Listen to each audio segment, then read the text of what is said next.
Very good morning to all of you. आइए, हम लोगों ने कंज्यूमर प्रोटेक्शन एक्ट जो है वो पढ़ना शुरू किया था।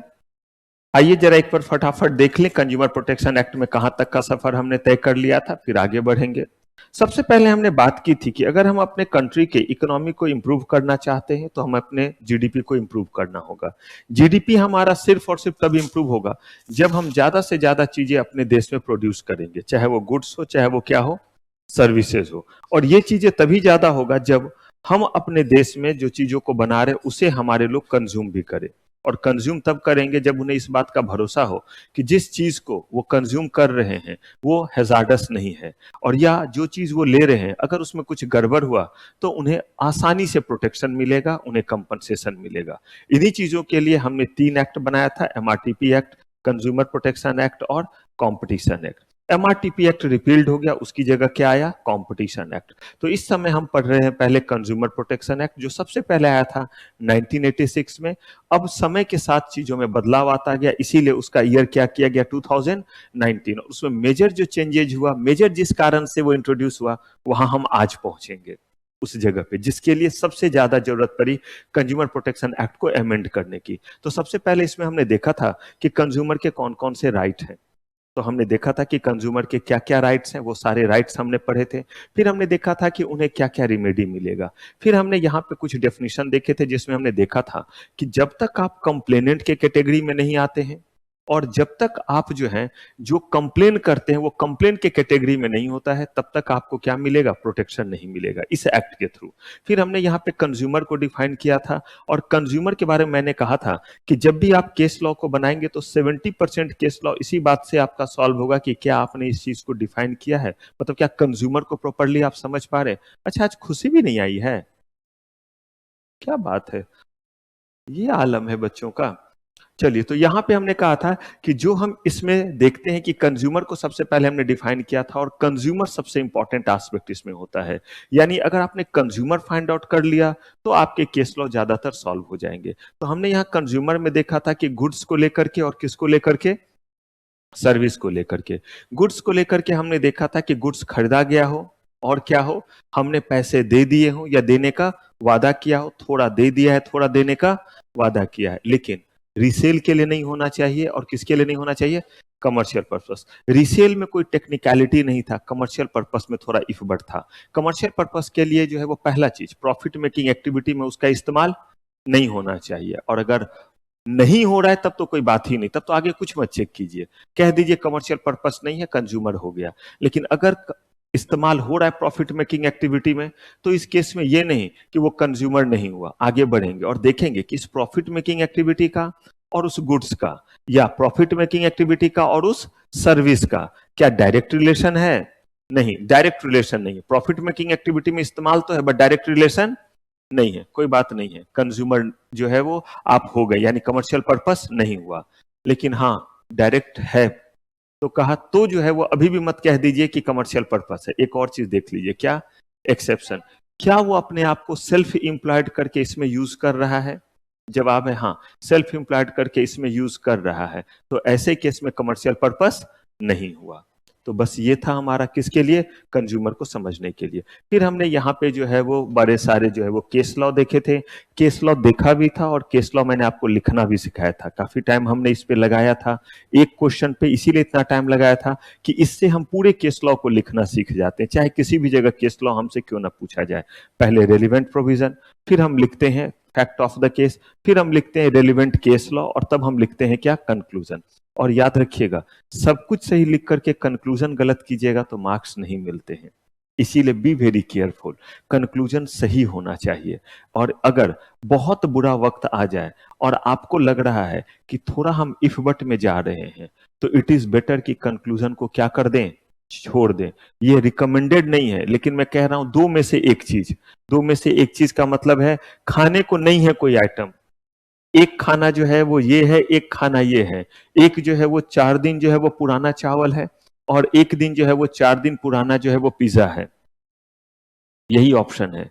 तो कहा गया ऐसे केस में चावल खाइए, क्योंकि चावल में एक क्वालिटी होती है कि अगर वो डिफर्मेंट भी हो गया तो वो ज्यादा से ज्यादा आपको थोड़ा नींद ला सकता है, थोड़ा नशा कर सकता है, फूड पॉइजनिंग के चांसेस कम होते हैं। लेकिन अगर पिज्जा वगैरह है तो उसमें क्या हो जाएगा, तुरंत फूड पॉइजनिंग अगर थोड़ा सा भी गड़बड़ रहा तो चावल को तो पानी में डाल दिया, छोड़ दिया, ज्यादा दिन तक तो रह जाता है। ठीक वैसे ही ये उस समय के हालात है जब एकदम लगता है क्या है कंक्लूजन, लेकिन प्रोविजन एकदम टनाटन याद है। लेकिन मुझे जैसा लगता है अगर किसी को प्रोविजन याद रहेगा तो जल्दी कंक्लूजन में गड़बड़ी नहीं होती, लेकिन इस तरह के क्वेश्चन में होता है। एग्जाम्पल यही क्वेश्चन है, आपको सारा प्रोविजन इसका आता है कंज्यूमर का, लेकिन फिर भी आपने देखा था कि आप ही में से कुछ लोग इसको कह रहे थे कि ये कंज्यूमर है और आप ही लोग में से कुछ कह रहे थे कंज्यूमर नहीं है, जबकि दोनों को कंज्यूमर के प्रोविजन क्या था पता था। तो एक कुछ ऐसे लोग थे जो इनडायरेक्ट वाले को जो है वो नहीं कर पा रहे थे, कुछ कह रहे थे हम किस में चले जा रहे थे, वो कह रहे थे खुद को इंप्लॉय करके कर रहे हैं। कहने का मतलब था कहीं अलग अलग जगह पे आप कंक्लूजन ड्रॉ कर सकते हैं, सिर्फ ऐसा है तो ये काम करेंगे, अदरवाइज एकदम तरीके से लिखिए। ये भी हमने देखा था कि अगर आपको केस लॉ नहीं है पता तो बताया था in a decided case it was held that, कुछ नहीं पता है वो सेगमेंट खाली कीजिए, कंक्लूजन पे आ जाइए। लेकिन याद रखिए कॉपी चेक करने वाला पढ़ा लिखा व्यक्ति है, मामू बनाने की जगह हमें क्या करना है, आंसर देना है, बस ये अप्रोच होना चाहिए।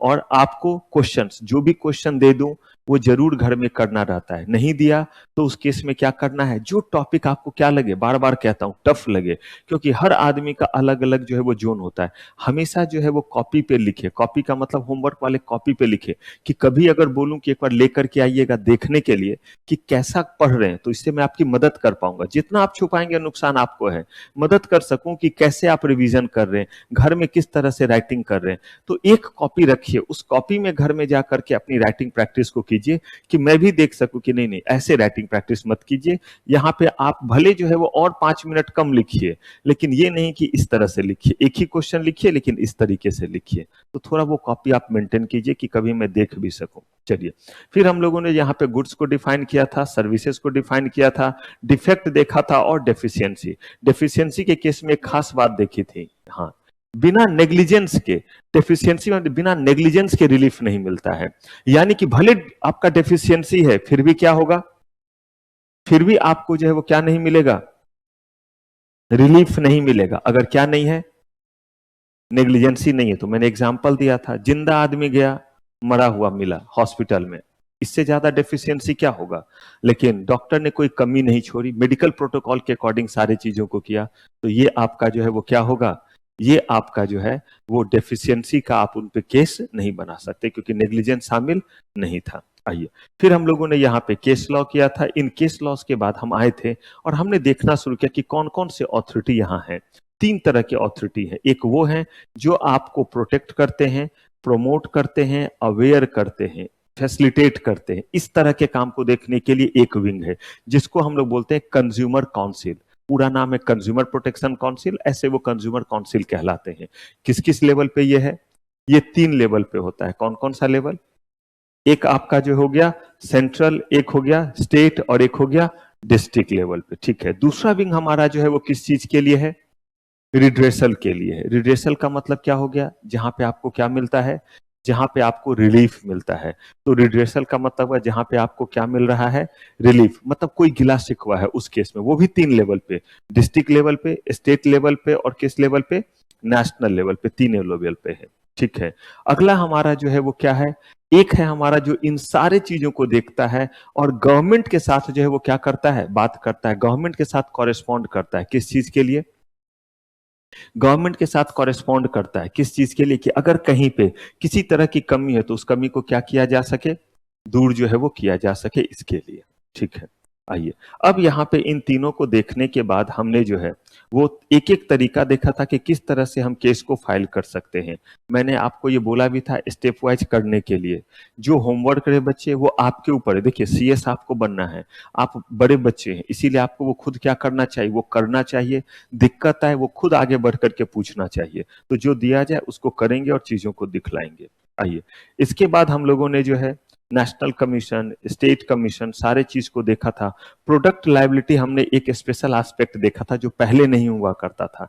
एक तो सामान खराब है, तो ठीक है, अगर सामान खराब है तो आपको उसके लिए मिला रिलीफ, लेकिन उस सामान के खराब होने के कारण दूसरे सामान को खराब कर दिया, वो बेसिकली हार्म कहलाता है। और वो क्या कहलाया? प्रोडक्ट लायबिलिटी एक्शन आप उस केस में ले सकते हैं अगर उस चीज के कारण किसी तरह के जो है वो पर्सन को नुकसान हुआ, या किसको नुकसान हुआ, या किसी दूसरे सामान को नुकसान हुआ। तो चलिए, इन चीजों को करने के बाद हमने ऑफेंसेस देखे थे, और क्या देखे थे? पेनल्टीज देखे थे। और फिर हम पहुंचे एक खास जगह पे, और ये वो जगह है, वाकई में अगर कहें तो इस जगह के कारण इस चीज के लिए जो है उसमें सबसे ज्यादा चेंजेस आए थे। ये basically e commerce consumer protection rule 2020 में ये रूल आया था। तो यहां तक का सफर हमने पिछले एपिसोड में तय कर लिया। अब यहां से आगे बढ़ते हैं। जल्दी बताइए, यहां तक में कोई गिला शिकवा दुख दर्द? बढ़ा जाए आगे। अब ये बेसिकली चीज क्या कहता है? जो हमारा कंज्यूमर प्रोटेक्शन जो है वो ई कॉमर्स रूल है, ये कहता है कि अगर हम ऑनलाइन मैनर में कोई चीज खरीदते हैं, उस केस में हमें क्या जो है वो प्रोटेक्शन मिलेगा? कहा सारे प्रोटेक्शन मिलेंगे।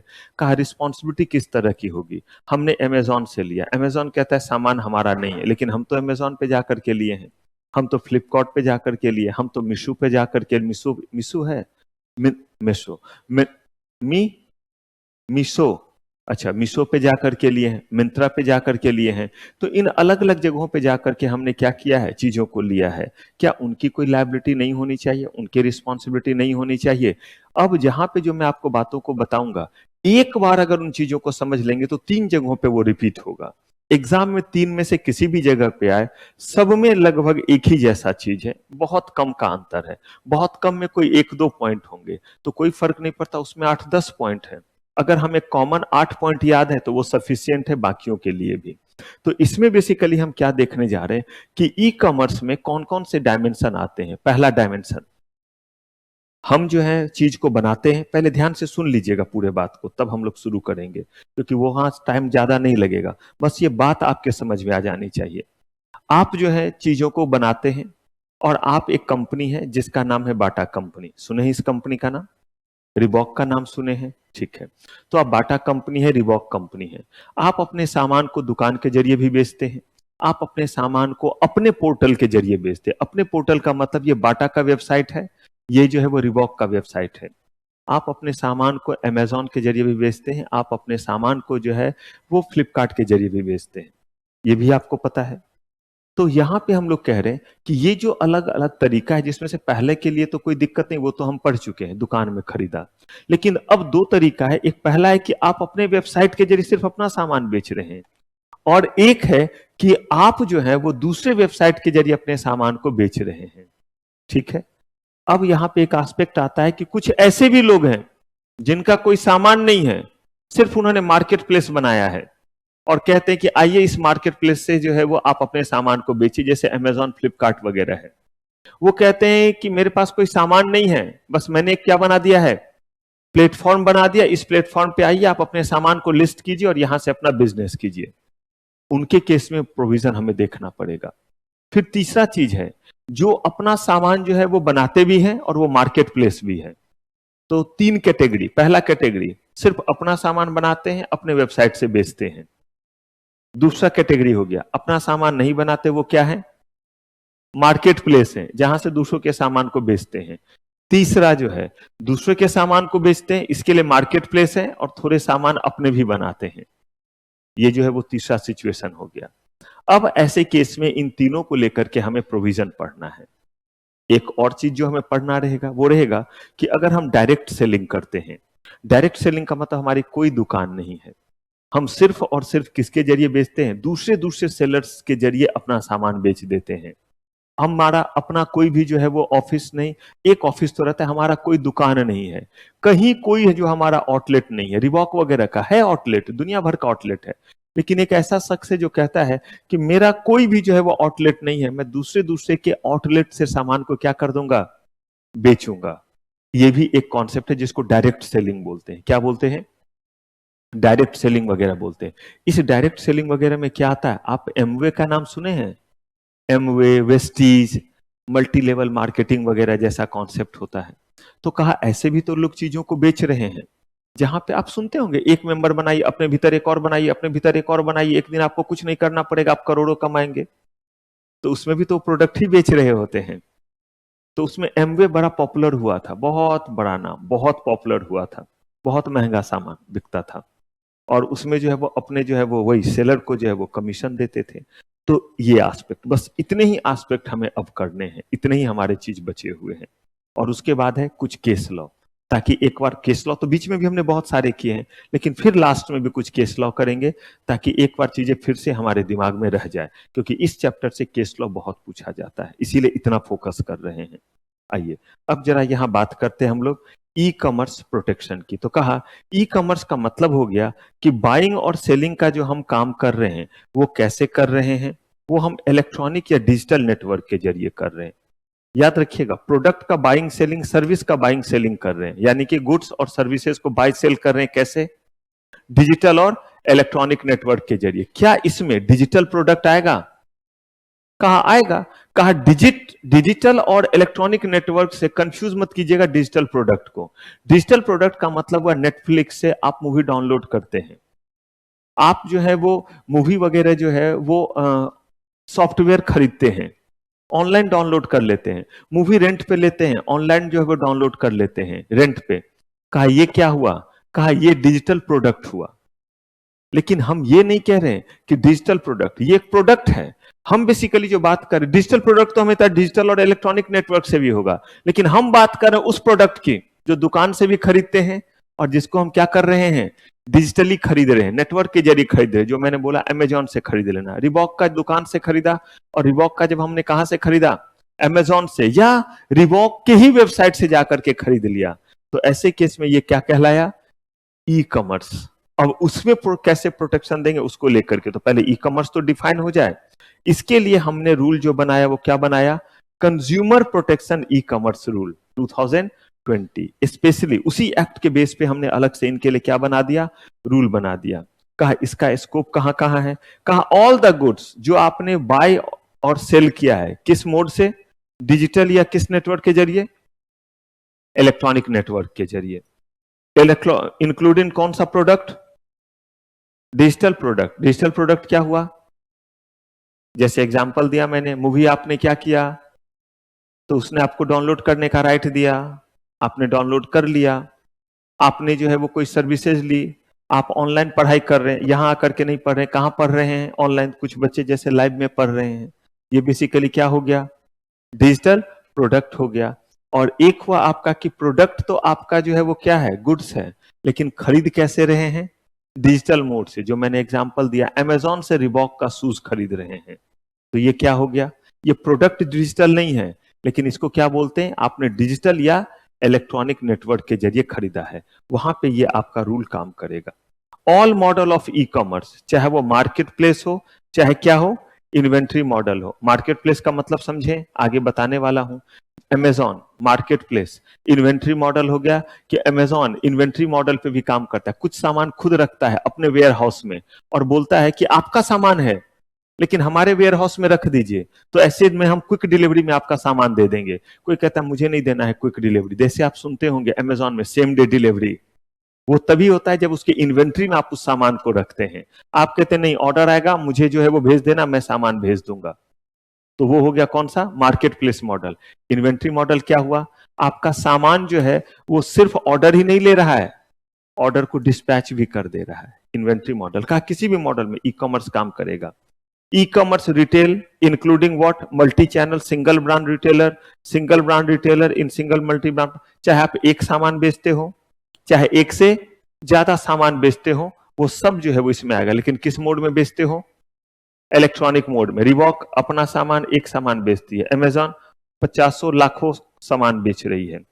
All forms of unfair trade practice across all model of e commerce. E commerce में जितने भी मॉडल है, इन्वेंट्री बेस्ड हो, मार्केट प्लेस हो या एंटिटी बेस्ड हो, कहा किसी भी मोड में अगर आप क्या कर रहे हैं, अनफेयर। अनफेयर का मतलब जैसे अमेजॉन वगैरह पे big billion day sale this और दैट, पता चला गए हैं कोई सेल ही नहीं है, खराब प्रोडक्ट दे रहा है, जानबूझ करके प्राइस ज्यादा रखा है तब 70% डिस्काउंट करके दे रहा है, दाम उतने ही पड़ रहे हैं, ये सब क्या कहलाएगा, अनफेयर। अगर ऐसा है तो ये ई कॉमर्स रूल उसको क्या करेगा, इन चीजों को टैकल करेगा।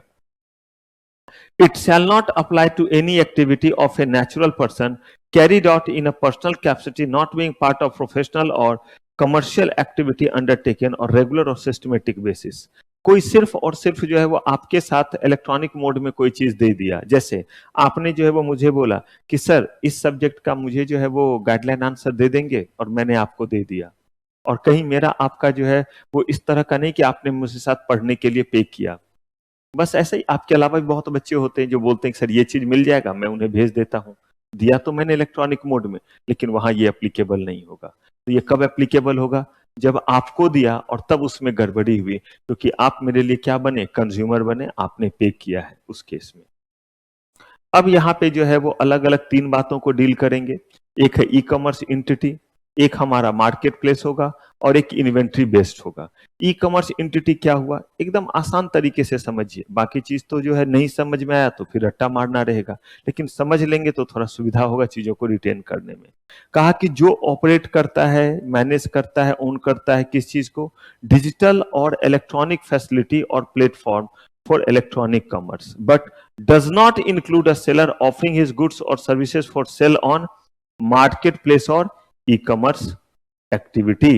इसका मतलब है कि यहां जो हम बात कर रहे हैं इसमें मार्केट ई कॉमर्स एंटिटी नहीं होगा, market place e commerce entity नहीं होगा। अर्थात क्या हुआ वो सुनिए। बाटा कंपनी, मैंने क्या बोला था? रिबॉक कंपनी, इनका अपना वेबसाइट है या नहीं? इस वेबसाइट के जरिए अपने प्रोडक्ट को बेचते हैं या नहीं? कहा इसको बोलेंगे ई कॉमर्स एंटिटी। तो हम किसको बोलेंगे ई कॉमर्स एंटिटी? जो अपने प्रोडक्ट को इलेक्ट्रॉनिक मोड में डिजिटल प्लेटफॉर्म पे क्या कर रहा है? बेच रहा है। जैसे बाटा हो गया, रिबॉक हो गया, बीवा कंपनी हो गया, मतलब अलग अलग कंपनी जो भी चीज रहे वो बेचती है, तो इसको क्या बोलेंगे?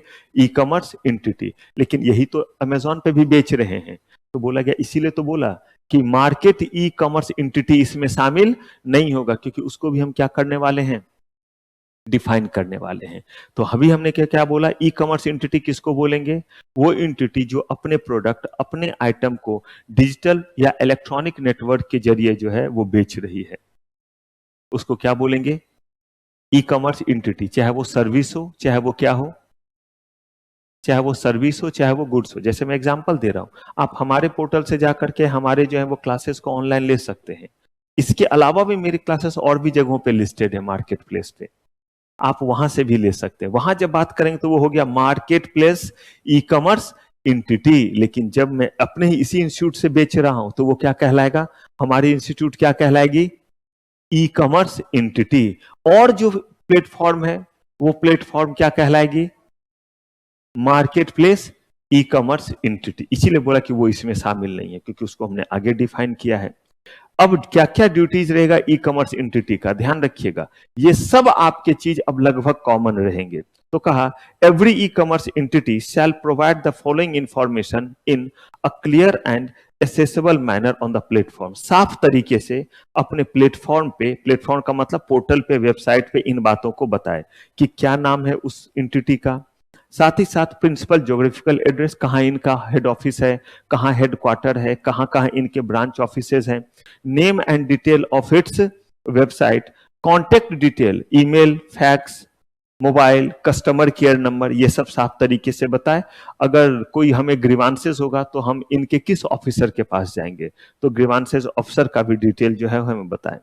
Cell not adopt any unfair trade practices, कहीं भी कौन सा चीज अडॉप्ट ना करे। अब देखिए, याद रखते हो कि ये सब बात याद रखना पड़ेगा। ऐसे अनफेयर ट्रेड प्रैक्टिस अडॉप्ट नहीं कर रहा है, पूरा लंबा चौड़ा रटने की जरूरत नहीं है।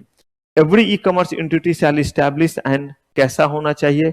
एडिक्वेट ग्रीवांस रिडेसल मैकेनिज्म होनी चाहिए। और इसके बारे में आप कहां पे सूचना देंगे?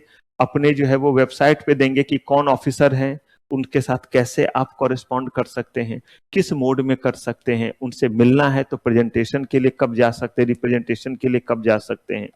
अगर कहीं भी कोई भी जो है वो ई कॉमर्स एंटिटी है और आपने कोई भी अपनी ग्रीवांसेस दी है तो 48 आवर्स के भीतर उन्हें एक्नॉलेज करना पड़ेगा कि हाँ, हमें आपका जो है वो शिकायत मिल गया है। और मैक्सिमम कितने दिनों के भीतर? 1 महीने के भीतर उस शिकायत को क्या करना पड़ेगा? उस शिकायत को निपटाना पड़ेगा, रिजॉल्व करना पड़ेगा। अब याद रखिएगा, बार बार कह रहा हूं, ये सब जो है वो तीनों जगह रहेगा। यही 48 घंटे, यही 1 महीने का टाइम जो है वो आपका। Where an e-commerce entity offer important goods or services, it shall maintain the name of detail of the importer। अगर आप जो बेच रहे हैं वो कैसा सामान है? इंपोर्टेड गुड्स है तो आपकी जिम्मेदारी है कि किसका डिटेल आपके पास डिटेल होना चाहिए, किसका, इंपोर्टर का।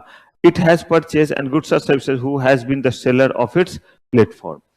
Every e-commerce entity shall endeavor on the best effort basis to become the partner in the convergence process of National Consumer Helpline of the Central Government। कहा कि हर जो आपके जो है वो ई-कॉमर्स एंटिटी है, गवर्नमेंट ने जो है वो हेल्पलाइन तरीका चलाया हुआ है, जिसके तहत उन्होंने बोला है कि हर कोई इसमें पार्टिसिपेट करे। और हमने जो है वो एक खास तरह का नंबर दे रखा है, जिसमें किसी भी प्रोडक्ट से रिलेटेड अगर कोई इशू होता है तो हमने ये फैसिलिटेट किया है कि वो आप तक पहुंच सके। जैसे हमने एक यूनिवर्सल नंबर दे दिया और तब उससे पूछा कि देखिए हमें नहीं पता चल रहा है रिबॉक का कस्टमर केयर नंबर क्या है, कैसे उनसे कांटेक्ट करें, तो वो आपकी मदद करेगा। और इस केस में जो रिबॉक को, बाटा को, सारे कंपनी को कहा गया कि आप लोग इसमें क्या करें, मदद करें, आप लोग इसमें क्या करें, पार्टिसिपेट करें। No e commerce entity shall what impose what cancellation charge. आप जो है वो क्या नहीं करेंगे, आप कोई सामान लेते हैं और आपने रिफंड पॉलिसी दिया हुआ है तो रिफंड पॉलिसी में आप पैसे नहीं काटेंगे, तब तक नहीं काटेंगे जब तक आप ये फैसिलिटी नहीं देते हैं कि अगर कल के डेट में हमने आपका ऑर्डर कैंसिल कर दिया किसी भी कारण से कंफर्म होने के बाद तो हम भी आपको पैसा देंगे। अगर ये प्रोविजन आपने दे रखा है तभी आप कैंसिल करते वक्त क्या करेंगे, पैसे काटेंगे। अब जरा याद कीजिए ना कि कहीं भी ये उसके लिए भी है, ये मार्केट प्लेस के लिए भी रहेगा, लेकिन अभी हम ई कॉमर्स एंटिटी की बात कर रहे हैं। आपने रिबॉक से शूज लिया, उन्होंने पॉलिसी दिया हुआ था कि अगर फिट नहीं आए तो आप वापस कर सकते हैं। अगर आप वापस करते तो ये नहीं बोलेगा 50 रुपए काट करके दूंगा, नहीं, वो सिर्फ तब काट सकता है जब उसने लिख रखा है कि अगर आप जो है का ऑर्डर हम कैंसिल करेंगे ऑर्डर ज्यादा होने के कारण या डिले होने के कारण, तो हम भी आपको क्या करेंगे, पे करेंगे। जब तक ये बात नहीं लिखी हो तब तक कैंसिल का भी पेमेंट नहीं लेंगे। E-commerce entities shall only record the consent of consumer for the purchase of any goods or services offered on its platform, where such consent is expressed through an explicit and affirmative action, and no such entity shall record such consent automatically, including in the form of pre-ticked or checkbox। कह रहे नहीं, कोई भी चीज अगर है तो साफ तौर पे हमें मौका दीजिए उस चीज को क्या करने का, उस चीज को सेलेक्ट करने का। ऐसा ना हो कि आप पहले से ही टिक लगा के रखें और इतना पतला। अब देखिएगा बहुत बार कुछ कुछ जगह देखिएगा आपको टिक लगाना रहता है, कंडीशन फुलफिल कर रहे हैं ये वो, कुछ जगह पहले से टिक लगा हुआ होता है। कहा गया कि नहीं, चेक्ड नहीं होना चाहिए, वो क्या होना चाहिए, अनचेक्ड होना चाहिए, ताकि हम क्या कर सके, हम जो है वो पढ़ करके उसको चेक कर सके। मतलब ऐसा ना हो कि गलती से हमसे कोई ऑर्डर प्लेस ना हो, या गलती से जो है वो हमसे क्या ना हो, कोई ऐसा कंडीशन या कोई ऐसा चीज ना हमने सेलेक्ट कर लिया हो जो शायद हम सेलेक्ट करना नहीं चाहते थे। तो कहने का मतलब प्रोमिनेंट तरीके से वो चीज विजुअलाइज होना चाहिए कि हम क्या चीज फाइनली लेने जा रहे हैं, और जो चीज हमें लेना है उसको हम मार्क करें, जो नहीं लेना है वो ऑटोमेटिकली सेलेक्टेड ना हो। ये बेसिकली कह रहे हैं। Every e commerce entity shell affect all payment towards accepted refund request the consumer is prescribed by RBI। और कहा कि आप जो हैं जिस मोड से पैसे देते हैं उसी मोड से आपको पैसे क्या होते हैं, वापस आते। कहा क्या मतलब उसी मोड से पैसे वापस आते, का उस मोड का मतलब अगर आपने क्रेडिट कार्ड से दिया था तो आरबीआई के अकॉर्डिंग उसी में आएगा, आपने जो है वो अपने फोन पे से दिया था तो उसी में आएगा, जिस मोड से दिया था उसी मोड में आपको क्या आएगा, पैसा आएगा। कभी कभी ऐसा भी होता है कि पैसा आपके बदले में किसी और ने दिया है तो कैंसिल भी करेंगे तो किसके पास जाएगा, उसी बंदे के पास जाएगा। No e commerce entity shall manipulate the price of the goods और services offered on the platform. Manipulation नहीं करेंगे, अनजस्टिफाइड प्राइस नहीं रखेंगे, प्रिवेलिंग मार्केट कंडीशन को ध्यान में रख करके करेंगे। The essential nature of goods और सर्विसेज, अगर गुड्स और सर्विसेज आपका एसेंशियल नेचर का है तो उसी अकॉर्डिंग आप प्रॉफिट मार्जिन रखेंगे, अनरीजनेबली बहुत ज्यादा नहीं रखेंगे। Discrimination between consumer of the same class or may make arbitrary classification of consumer affecting their right under this act। कह रहे हैं कि discriminate between consumer of same class, अगर एक क्लास के कंज्यूमर है आप उसको क्या कर सकते हैं, डिस्क्रिमिनेट मीन्स होता है अलग, भेदभाव करना, अलग करना। Any arbitrary classification of consumer their rights on their act. कह रहे हैं कि ये इसीलिए बोला गया कि कोई भी इंटिटी ऐसा करेगा नहीं, कौन सा चीज नहीं करेगा, डिस्क्रिमिनेशन, भेदभाव नहीं करेगा, किसके बीच में, कंज्यूमर्स के बीच में। जैसे ये नहीं कि आपको कम पे देगा और मुझे क्या करेगा, ज्यादा पे देगा। क्लासिफिकेशन करना किसके बीच में, आर्बिट्रेरी का मतलब हुआ एमई। जैसे कि मैं आपसे जो है बोलूं कि आर्बिट्रेरी कोई भी चीज, आर्बिट्रेरी का मतलब हुआ कि बिना किसी लॉजिक के, बिना किसी जो है वो एक्सप्लेनेशन के किसी भी चीज को कर लेना क्या कहलाता है? आर्बिट्रेरी। तो आर्बिट्रेरली नहीं होना चाहिए। हाँ, अगर आप ये जो है वो स्पेसिफिक तरीके से कर रहे हैं तो हो सकता है। जैसे पहला चीज क्या बोला गया कि आप डिस्क्रिमिनेशन नहीं करेंगे, किसके बीच में? कंज्यूमर के बीच में। हर कंज्यूमर को एक ही तरह से आप क्या करेंगे? ट्रीट करेंगे, सबके लिए चीजों को फैसिलिटेट करेंगे, आप भेदभाव नहीं करेंगे। कहा ठीक है। दूसरा चीज कह रहे हैं कि आर्बिट्ररी क्लासिफिकेशन नहीं करेंगे। आप क्लासिफिकेशन कर सकते, जैसे किड्स वाले प्रोडक्ट में 60% डिस्काउंट का चलेगा, ये क्लासिफिकेशन है। लेकिन दो किड्स के बीच में जो है वो आप अगर करते हैं तो फिर ये क्या हुआ? डिस्क्रिमिनेशन हो। Market place e commerce entity, अभी हमने किसके बारे में पढ़ा? अभी कौन सा पढ़ रहे हैं? इसका मतलब ये क्या कर रहे हैं? ये टेक्नोलॉजी दे रहे हैं कि, और कह रहे हैं कि आइए हमारे प्लेटफॉर्म पे आइए, सिर्फ ट्रांजेक्शन को फैसिलिटेट कर रहे हैं, इनका प्रोडक्ट है नहीं। तो ये क्या है? Market place. जैसे थोड़ी देर के ले लो, जब शुरू में आया था अमेजॉन, आज की डेट में इन्वेंट्री बेस्ड भी हो गया फ्लिपकार्ट, ये सिर्फ और सिर्फ क्या? Market place. मार्केट प्लेस का मतलब क्या हुआ? मेरा कोई सामान नहीं, बस मेरे यहाँ आइए और सामान को क्या कीजिए? बेचिए। तो ये भी ई कॉमर्स का पार्ट हुआ। अब यहाँ पे भी सारा चीज जो है वो दिया हुआ है। एक बार यहाँ कह रहे लायबिलिटी को जरा देखिए और पढ़ने की कोशिश कीजिए, लेकिन सबको ना थोड़ा तेज पढ़िए। तेज पढ़ने का मतलब हुआ कि इसमें से जो है वो एक लाइन निकालेंगे, ये नहीं कि ऐसे 4-4-5 पॉइंट को जो है वो पकड़ करके बैठे रहेंगे। एकदम क्विक में एक लाइनर क्या इसका निकल के आता है, वन लाइनर, ये देखना रहेगा।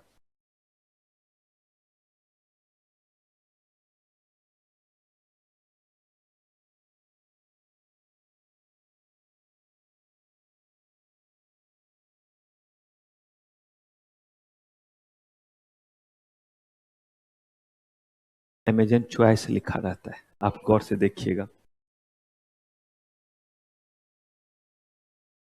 तो मुझे नहीं पता, मैं बस ये कह रहा हूं कि एक हुआ चॉइस, मतलब मैं रिकमेंड कर रहा हूं कि ये बड़ा अच्छा है, और एक उसका क्या हो गया? अपना प्रोडक्ट, तो बेच सकते हैं।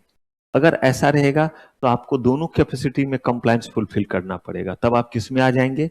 तब आप एंटिटी में आ जाएंगे, इन्वेंट्री बेस्ड मार्केट प्लेस हो जाएंगे। तो क्या दिक्कत है? हो गया, इन्वेंट्री बेस्ड हो जाएगा। पढ़ेंगे आगे। अभी पहले कौन सा पढ़ रहे हैं? पहले क्या पढ़ा? एंटिटी, जो अपने चीजों को ऑनलाइन बेच रहा है। अब क्या है? मार्केट प्लेस, दूसरे के चीजों को बेचने के लिए प्लेटफॉर्म बनाए। तीसरा क्या होगा? दूसरे की चीजों को भी बेचेगा और अपनी चीजों को भी बेचेगा, इसीलिए तो 3 कैटेगरी बनाया।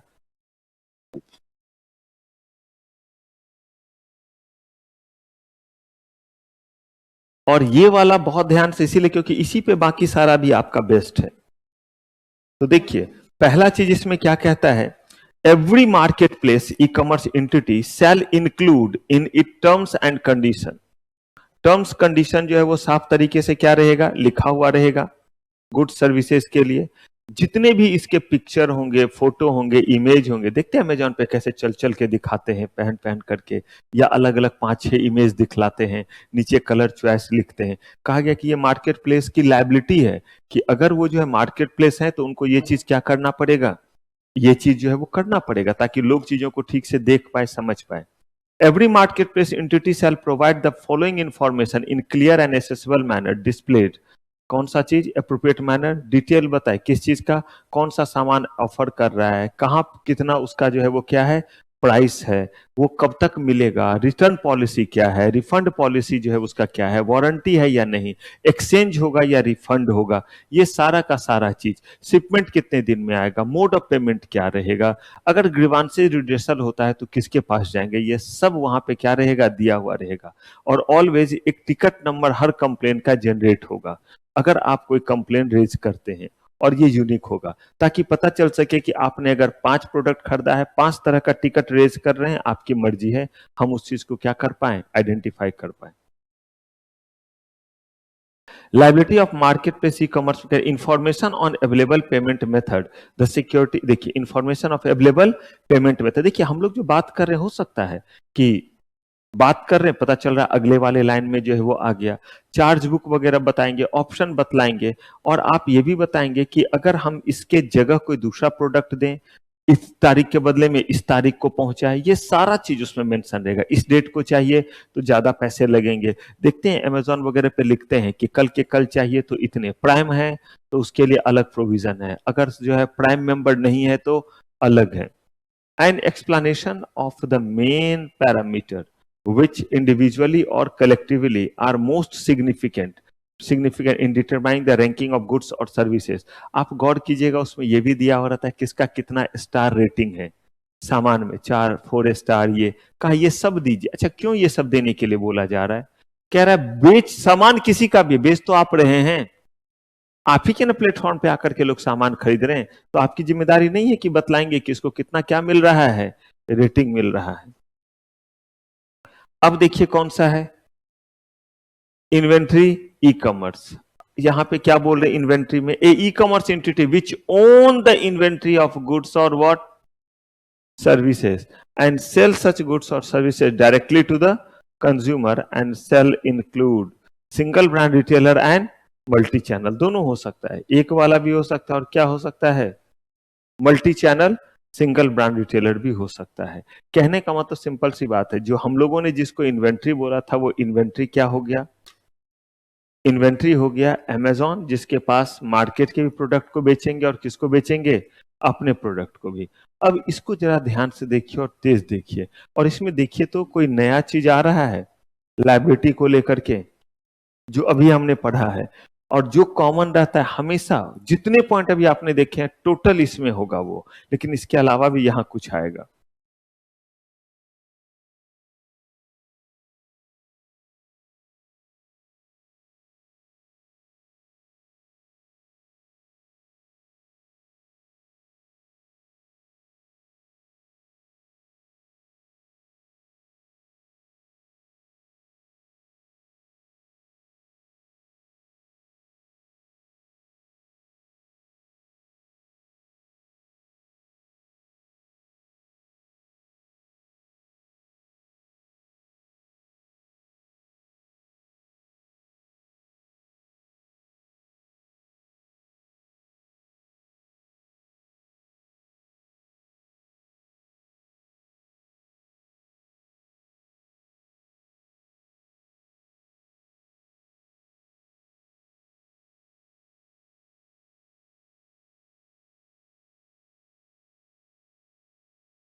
आप और भी पॉइंट में जाएंगे, सिर्फ स्क्रीन वाले पे नहीं रहेंगे। मैं इसीलिए थोड़ा सा तेज गुजरने के लिए बोल रहा हूं कि आपको जो है वो इतने लंबे लंबे 5-5 लाइन में चीजों को नहीं लिखना रहेगा। मैंने तो इसीलिए लिखा है क्योंकि मुझे एक्ट के प्रोविजन आपको समझाने हैं, लेकिन एग्जाम में हम आपसे ये उम्मीद नहीं करते कि बिल्कुल ऐसे ही डिट्टो कीजिए, बल्कि क्या कीजिए, एक पढ़ा उसमें जैसे ही मिल गया, रिफंड वाला एक मिल गया, आगे बढ़ जाएंगे, ग्रीवांसेस वाला का एक पॉइंट पढ़ा देंगे, स्पूरियस आइटम का, नकली आइटम का एक पॉइंट बना देंगे, एक्सचेंज वाले का एक पॉइंट बना देंगे। ऐसे कर करके जो है हम क्या करेंगे, ग्रीवांसेस के लिए उनका जो है वो सिस्टम होना चाहिए, उसके लिए क्या करेंगे, एक पॉइंट रखेंगे। इस तरीके से हमें देखना रहेगा।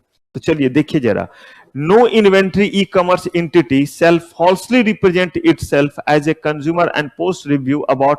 ये सबसे पहले कहा गया कि आप लोगों के चीजों को बेचते हैं, इसका मतलब ये नहीं कि फॉल्स क्या दे दीजिए, रिव्यू। आप देखते हैं प्रोडक्ट रिव्यू देख करके हम सामान खरीदते हैं ऑनलाइन में, और इसका नहीं, इसका स्टार कम है, तो कह रहे ये आप फॉल्स नहीं करेंगे। Every inventory e commerce entity shall ensure that advertisement for marketing of goods और सर्विसेज आर कंसिस्टेंट। झूठ मूठ का चीज नहीं बताएंगे, झूठा प्रचार नहीं करेंगे, जो उस प्रोडक्ट में क्वालिटी है वही प्रोडक्ट की क्वालिटी आप क्या करेंगे, बतलाएंगे। No inventory e commerce entity shall refuse to take back goods. सामान को जो है वो क्या करने से, वापस लेने से मना नहीं करेंगे, और विड्रॉ और डिसकंटिन्यू सर्विसेज परचेज और एग्रीड और रिफ्यूज टू रिफंड कंसिडरेशन, और हमारा पैसा लौटाने से मना नहीं करेंगे। अच्छा, अगर कहीं पे जो है कोई डिफेक्टिव और डेफिशिएंट जो है वो चीज रहा, प्रोडक्ट रहा, या जो है वो डेफिशिएंट, स्पूरियस, नकली, खराब, और इफ गुड्स और services are not of feature advertise, अगर ऐसा है तो कह रहे हैं delivered late from the stated delivery schedule. Late होता है आपकी जिम्मेदारी, जो बोला था उससे गड़बड़ है आपकी जिम्मेदारी, डिस्प्ले से अलग है आपकी जिम्मेदारी, स्पेसिफिकेशन से अलग है आपकी जिम्मेदारी होगी। an inventory e-commerce entity which explicitly or implicitly watches for authenticity, यानी कि चेक करना, किसी चीज की निगरानी रखना, authenticity of goods or services sold by it, और गारंटी दैट सच गुड्स और services are authentic shall bear appropriate liability. आप भी मत कह दीजिए, बल्कि आप ऑथेंटिसिटी के साथ कहिए, जिम्मेदारी के साथ कहिए कि इसमें वो सारे चीजें जिसको ये क्या कर रहे हैं, क्लेम कर रहे हैं, क्योंकि आपके प्लेस पे जाकर के हम चीजों को बेसिकली ले रहे हैं। Every inventory commerce entity shall provide the following information in a clear and accessible manner, जो डिस्प्ले करेंगे प्रोमिनेंटली। क्या चीज बतलाएंगे? Accurate information related to return, refund, exchange, warranty, guarantee, साफ साफ लिखा हुआ रहेगा कि हम आपको क्या क्या चीज का प्रोवाइड करेंगे, कौन कौन सा चीज वापस होगा, कौन कौन सा चीज वापस नहीं होगा। All mandatory notices and information required by applicable law, all mandatory notices and information required by applicable law, अगर कोई लॉ है जिसमें उस प्रोडक्ट को लेकर के नोटिस वगैरह दिया हुआ है कि इसका ऐसे इस्तेमाल होना चाहिए या ये चीज नहीं ऐसे होना चाहिए, ये आप अपने वहां साइट पे भी दिखलाएंगे। भले आप प्रोडक्ट को बेच रहे लेकिन बताएंगे कि गवर्नमेंट का ये डायरेक्शन, ये इंस्ट्रक्शन है इस प्रोडक्ट को लेकर के। All contractual information required to be disclose, जिसके भी इसके साथ आपने कोई कॉन्ट्रैक्ट या कॉन्ट्रैक्चुअल जो रिलेशन रखा है उसके बारे में बताइए। Total price in single figure of any goods or services along with what backup price for goods or services showing all the compulsory and voluntary charges and delivery charges post, सब साफ साफ बताइए क्या डिलीवरी चार्जेस लेंगे या free है, और अगर ले रहे हैं तो कितना। आप देखते होंगे लिखा रहता है इतने रुपए का और खरीद लीजिए तो डिलीवरी चार्जेस नहीं रहेगा, तो आप बताइए ना कि सारा का सारा डिलीवरी चार्ज फ्री है या इतने के बाद डिलीवरी चार्ज फ्री है, ये आपको बताना रहेगा। A ticket number of each complaint, अगर किसी ने कंप्लेन फाइल किया है तो उसको क्या देते हैं, एक टिकट नंबर। कुछ नहीं, ये कंप्लेन नंबर है कि कल के डेट में इसी नंबर को जैसे ही आप बोलिएगा सारा डेटाबेस हम निकाल करके दे देंगे कि इससे क्या रिलेटेड चीज चल रहा है आपका। Direct selling consumer protection rule, अब देखिए यहां पे हमने एक बार ध्यान से सुनिएगा, तीन चीजों को पढ़ा है। एक पढ़ा ई कॉमर्स एंटिटी, दूसरा पढ़ा मार्केट प्लेस, और तीसरा इन्वेंट्री। जो बोला था वैसे ही याद कीजिए, बाटा कंपनी खुद का बेच रही है, क्या कहलाया? ठीक है। अब जो है वो आपका जो है अमेजोन पे सामान बिक रहा है, मिंत्रा पे सामान बिक रहा है, ये क्या हुआ? ठीक है। अब कह रहे हैं अमेजोन पे सामान बिक रहा है जिसमें जो है वो अमेजोन में जाकर के लोग चीजों को क्या कर दे रहे हैं, सप्लाई कर दे रहे हैं, लेकिन अमेजोन उसे अपने कस्टडी में रखे हुए। एक है कि रिबॉक का शूज जो है वो रिबॉक भेजेगा, सामान कहां बिका है, अमेजोन पे। अब कह रहे हैं कि जो है वो भेजेगा भी कौन, भेजेगा भी कौन, अमेजोन। तो ये कौन सा हो जाएगा, inventory base. Direct selling consumer protection direct selling rule 2021, पहले बताइए डायरेक्ट सेलिंग का मतलब क्या है।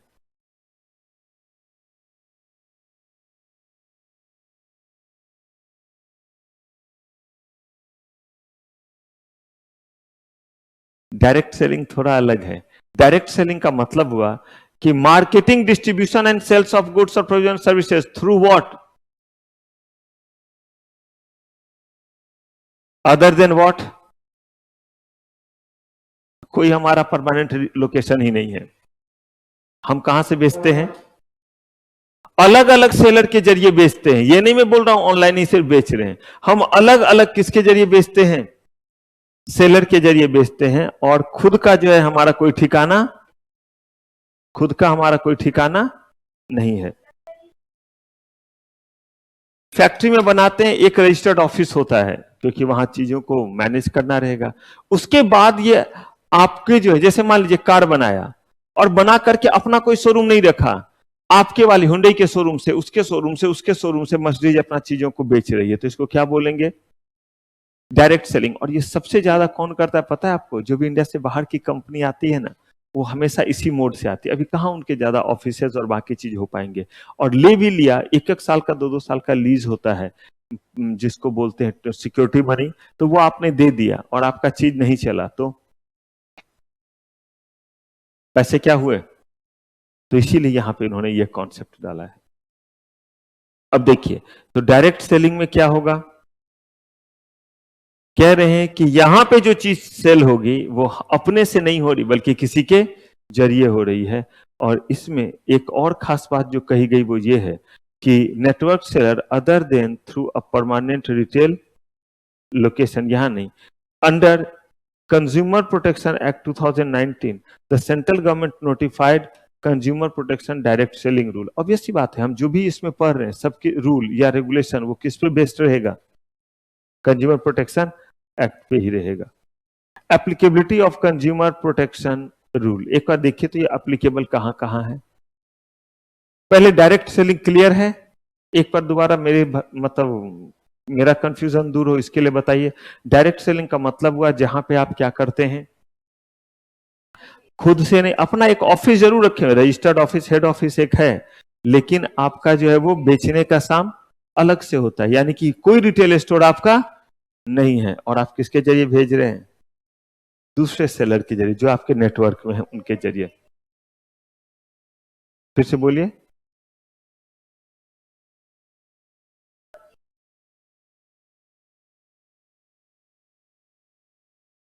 ये मुझे जानकारी वैसे नहीं है कि ये कैसे करते हैं, लेकिन मैं जो जान रहा हूं वो इस तरह से होता है कि कुछ लोग क्या करते हैं, अपना प्रोडक्ट बनाते हैं और प्रोडक्ट बनाने के बाद जो है वो उनका अपना जो है वो सेलिंग पॉइंट नहीं है, तो क्या करते हैं, इलेक्ट्रॉनिक सामान बनाया तो सदर बाजार है इलेक्ट्रॉनिक के लिए, वहां पे भी आपको किसी रिटेलर के पास मिल जाएगा। ऐसे ही और जितना जगह है, लाइटिंग वगैरह का नेहरू प्लेस हो गया, हाँ, तिलक नगर में भी है। अच्छा, और एक और को भगीरथ प्लेस बोलते हैं जहां अभी पानी वगैरह आ गया है, उन जगहों पे भी लाइटिंग का, चांदनी चौक के पीछे, मतलब आप जो है वो दीपावली वगैरह में जो लाइट्स वगैरह होते हैं ना वो बनाते हैं, लेकिन उसको क्या करते हैं, आपके पास अपना कोई रिटेल पोजीशन नहीं है तो आप क्या करते हैं, जहां जहां इसका सेलर है उसी सेलर के जरिए बिकवा देते हैं, जो अलग अलग जगहों पे। 50 सेलर के लिए आप करते हैं, आप चीजों को प्रोड्यूस करते हैं समझिए, और आप जो है वो कंज्यूमर तक नहीं पहुंच पाते हैं तो आप क्या कर देते हैं, इसको बोलते हैं बिजनेस टू बिजनेस सेल करना। तो आपने क्या कर दिया, किसको दे दिया, जो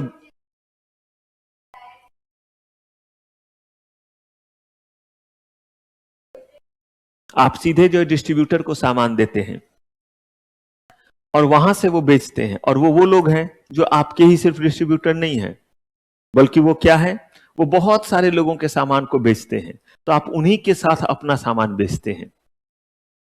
क्लियर है, आपका अपना कोई शॉप नहीं है तो क्या है, आपका बस एक प्लेस है जहां रजिस्टर्ड ऑफिस है, प्रोडक्ट बनता है फैक्ट्री में, वहां से किसके पास चला जाता है, अलग अलग जो सेलर हैं, और ये सेलर कौन हो गए, जो बड़े डिस्ट्रीब्यूटर वगैरह हैं, वो और भी चीजों को बेचते हैं। तो उसमें हमारा भी, जैसे हम कार बनाते हैं, हमारा कोई शोरूम नहीं है, हम उसी शोरूम में बेच देते हैं जिस शोरूम में मारुति का कार बिक रहा है, जहां मर्सिडीज बिक रहा है वहां हम अपना भी रखवा देते हैं। दिस इज कॉल्ड, कार पे क्यों नहीं लगेगा बच्चा, लेकिन मैं जो है वो चीजों को, मैंने बोला ना कि जैसे देखिए ना, मैं अपना सामान है, मैं अपना सामान, अपना कोर्स जो है कोई चीज बना करके नहीं बेचता हूं, तो क्या करता हूं, जो दूसरे लोग हैं, जहां पे बाकियों का कोर्स बिक रहा है वहां पे मेरा भी कोर्स है, बिक रहा है, तो ये क्या हो गया, डायरेक्ट सेलिंग हो गया। तो डायरेक्ट सेलिंग में कहा गया, all goods and services bought और sold through direct selling, all mode of direct selling, और all forms of unfair trade practice across all model of direct. ये हम पीछे कहां आ गए, यहां पे कह रहे हैं कि एक ये तो हमने देख लिया डायरेक्ट सेलिंग का, अब देख रहे हैं कि ये जो हमारा है, all goods and services bought and sold through direct selling, applicability किसका, इस रूल का। दूसरा, all model of direct selling, all direct selling entities offering goods and services to consumer in India, all form of unfair trade practice across the all model of direct selling, कहा कि ये सब इसी में आएगा। यानी कि डायरेक्ट सेलिंग वाले रास्ते से भी अगर आप चीजों को बेच रहे हैं तो भी तो उसमें गड़बड़ी हो सकती है। ठीक है, खुद का आपका पॉइंट नहीं है, जिस पॉइंट के जरिए बेच रहे हैं अल्टीमेटली लोगों तक क्या जाएगा, सामान, उस सामान में गड़बड़ी है तो कहा उसी के लिए हम यहां पे अलग से बना दिया चीजों को। मैंडेटरी मेंटेनेंस ऑफ रिकॉर्ड, इनको क्या क्या रखना पड़ेगा, every direct selling entity shall maintain at its registered office, बेचने वाला तो ऑफिस नहीं है हमारे पास, लेकिन क्या होना चाहिए, रजिस्टर्ड ऑफिस होना चाहिए। या तो मैनुअली या इलेक्ट्रॉनिकली इन डॉक्यूमेंट्स को अपने पास रखेंगे। कौन कौन सा चीज, ये हर कंपनी को रखना रहता है। Certificate of incorporation, MOA, AOA, pan, फिर आपका जीएसटी, फिर आपका income tax return, balance sheet, और रजिस्टर ऑफ, क्या हुआ, रजिस्टर ऑफ डायरेक्ट सेलर। ये 50 सेलर के थ्रू हम अपने सामान को बेचते हैं, उन सब का डिटेल रखना पड़ेगा, किनके किनके जरिए आप बेच रहे हैं। लाइसेंस इशूड बाय एफएसएसआई, अगर आप फूड से रिलेटेड हैं, अगर आप एक्सपोर्ट इंपोर्ट कर रहे हैं तो ऐसे केस में इंपोर्ट एक्सपोर्ट कोड लाइसेंस होता है। Licence and registration certificate under what, drugs, cosmetic acts. अब ये ड्रग्स मतलब क्या, चरस गांजा वाला ड्रग्स है, मेडिसिन वाला है, और इसमें सब आ जाता है। कौन कौन सा, एलोपैथिक, हेमोपैथी, आयुर्वेदिक, सिद्धा, यूनानी, अफगानी, भूटानी, जो भी रहे, सारे तरह के चीज आ जाते हैं। Certificate of registration of trademark, कुछ याद है ट्रेडमार्क, सर्टिफिकेट दिखाइए ट्रेडमार्क का, कि किस तरह का चीज आप उस पर क्या करते हैं, पुट करते हैं। डायरेक्ट सेलिंग एंटिटी का अब यहां पे सेंस देखते चले जाइए। Direct selling entity means the principal entity who sells और ऑफर टू सेल गुड्स और सर्विसेज थ्रू किसके, but does not include an entity which is engaged in pyramid scheme or what money circulation scheme. जो अपने भीतर कोई company बना बना करके करते हैं वो नहीं कहलाएंगे डायरेक्ट सेलिंग एंटिटी। एक हुआ कि हम एक कंपनी हुए, अपने भीतर एक सब्सिडी, एक अपने भीतर सब्सिडी और ऐसे करके कर रहे हैं, बोला वो नहीं। तो क्या होना चाहिए, आप एक एंटिटी हैं, किसी दूसरे सेलर के जरिए अपनी चीजों को क्या कर रहे हैं, बेच रहे हैं, तो क्या कहलाएंगे, direct selling entity. Obligation of direct selling entity, एक बार देखिए जरा, इसमें कहीं पे कोई ऐसा चीज कहा कि भाई direct selling entity shall incorporated registered as per nature of entity have a minimum of 1 physical location as it registered office within India. कम से कम एक क्या होना चाहिए, लेकिन बताइए मुझे, बेचने का ऑफिस है या रजिस्टर्ड ऑफिस है, हाँ जी, ताकि आपके डॉक्यूमेंट वगैरह, रिकॉर्ड वगैरह तो वहीं पे रहेंगे। सेल्फ डिक्लेरेशन देंगे क्या, कि हम किसी भी पिरामिड स्कीम में या मनी सर्कुलेशन स्कीम में शामिल नहीं। और पिरामिड स्कीम का मतलब क्या हुआ, जहां पे एक कंपनी अपने भीतर और बनाई, फिर उसके भीतर और बनाई, फिर उसके भीतर एक और, ऐसे करके पिरामिड का जैसा शेप होता है उस शेप में नहीं जा रहे हैं। Get all information provided by it on its website, duly certified by, ये देखिए,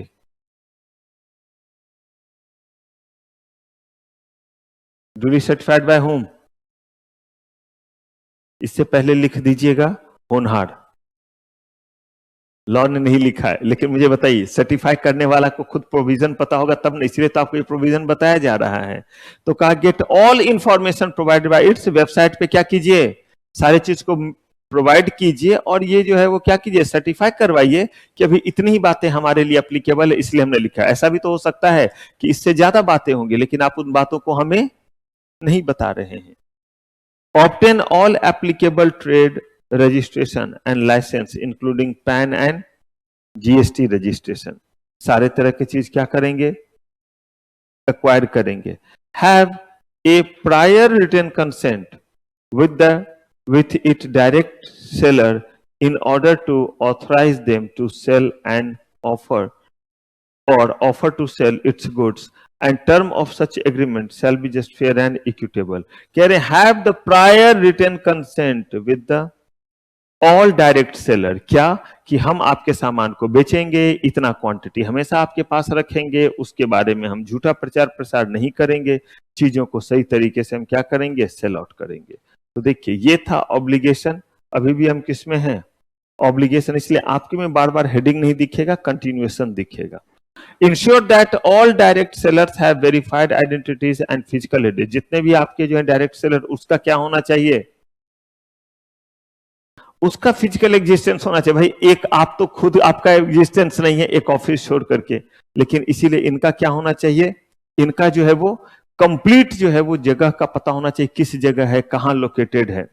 create adequate safeguard to ensure that goods and services offered by direct seller conform to what applicable law. इसका मतलब है जो एप्लीकेबल लॉ है उसके तहत ही वो क्या करेंगे। एप्लीकेबल लॉ का मतलब कंज्यूमर प्रोटेक्शन एक्ट ने जिस तरह से बोला है कि आप अनरीजनेबली प्राइस को ज्यादा नहीं रखेंगे या फिर आप जो है वो अनफेयर ट्रेड प्रैक्टिस नहीं करेंगे, तो उसी चीज के अकॉर्डिंग ये क्या करेंगे, प्रोटेक्शन देंगे।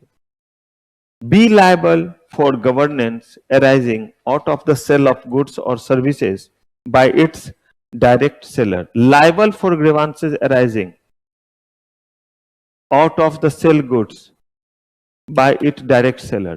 इसका मतलब जरा समझाइए तो।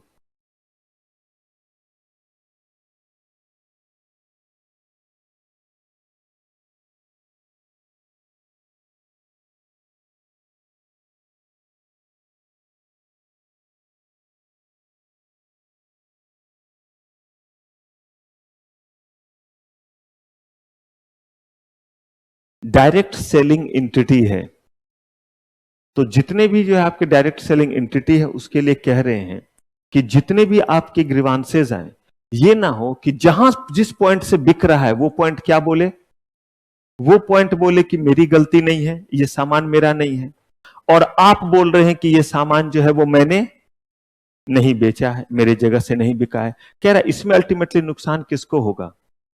इसीलिए इनको बोला गया कि आप नहीं बोलेंगे ग्रीवांसेस अराइज होने पे, कौन सी बात कि मैन्युफैक्चरर जाने और मैन्युफैक्चरर जाने, और इधर जब बात आएगी किसकी,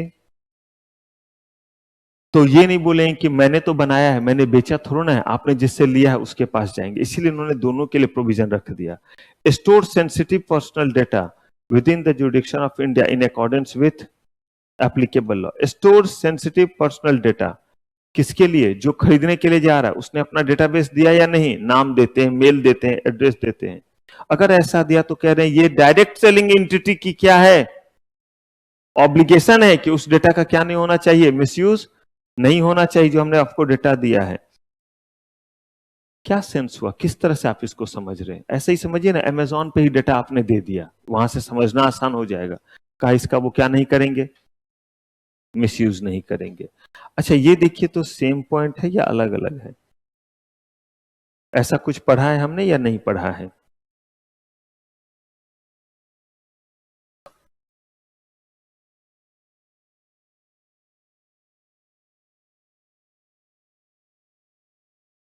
पढ़ा है, क्या है,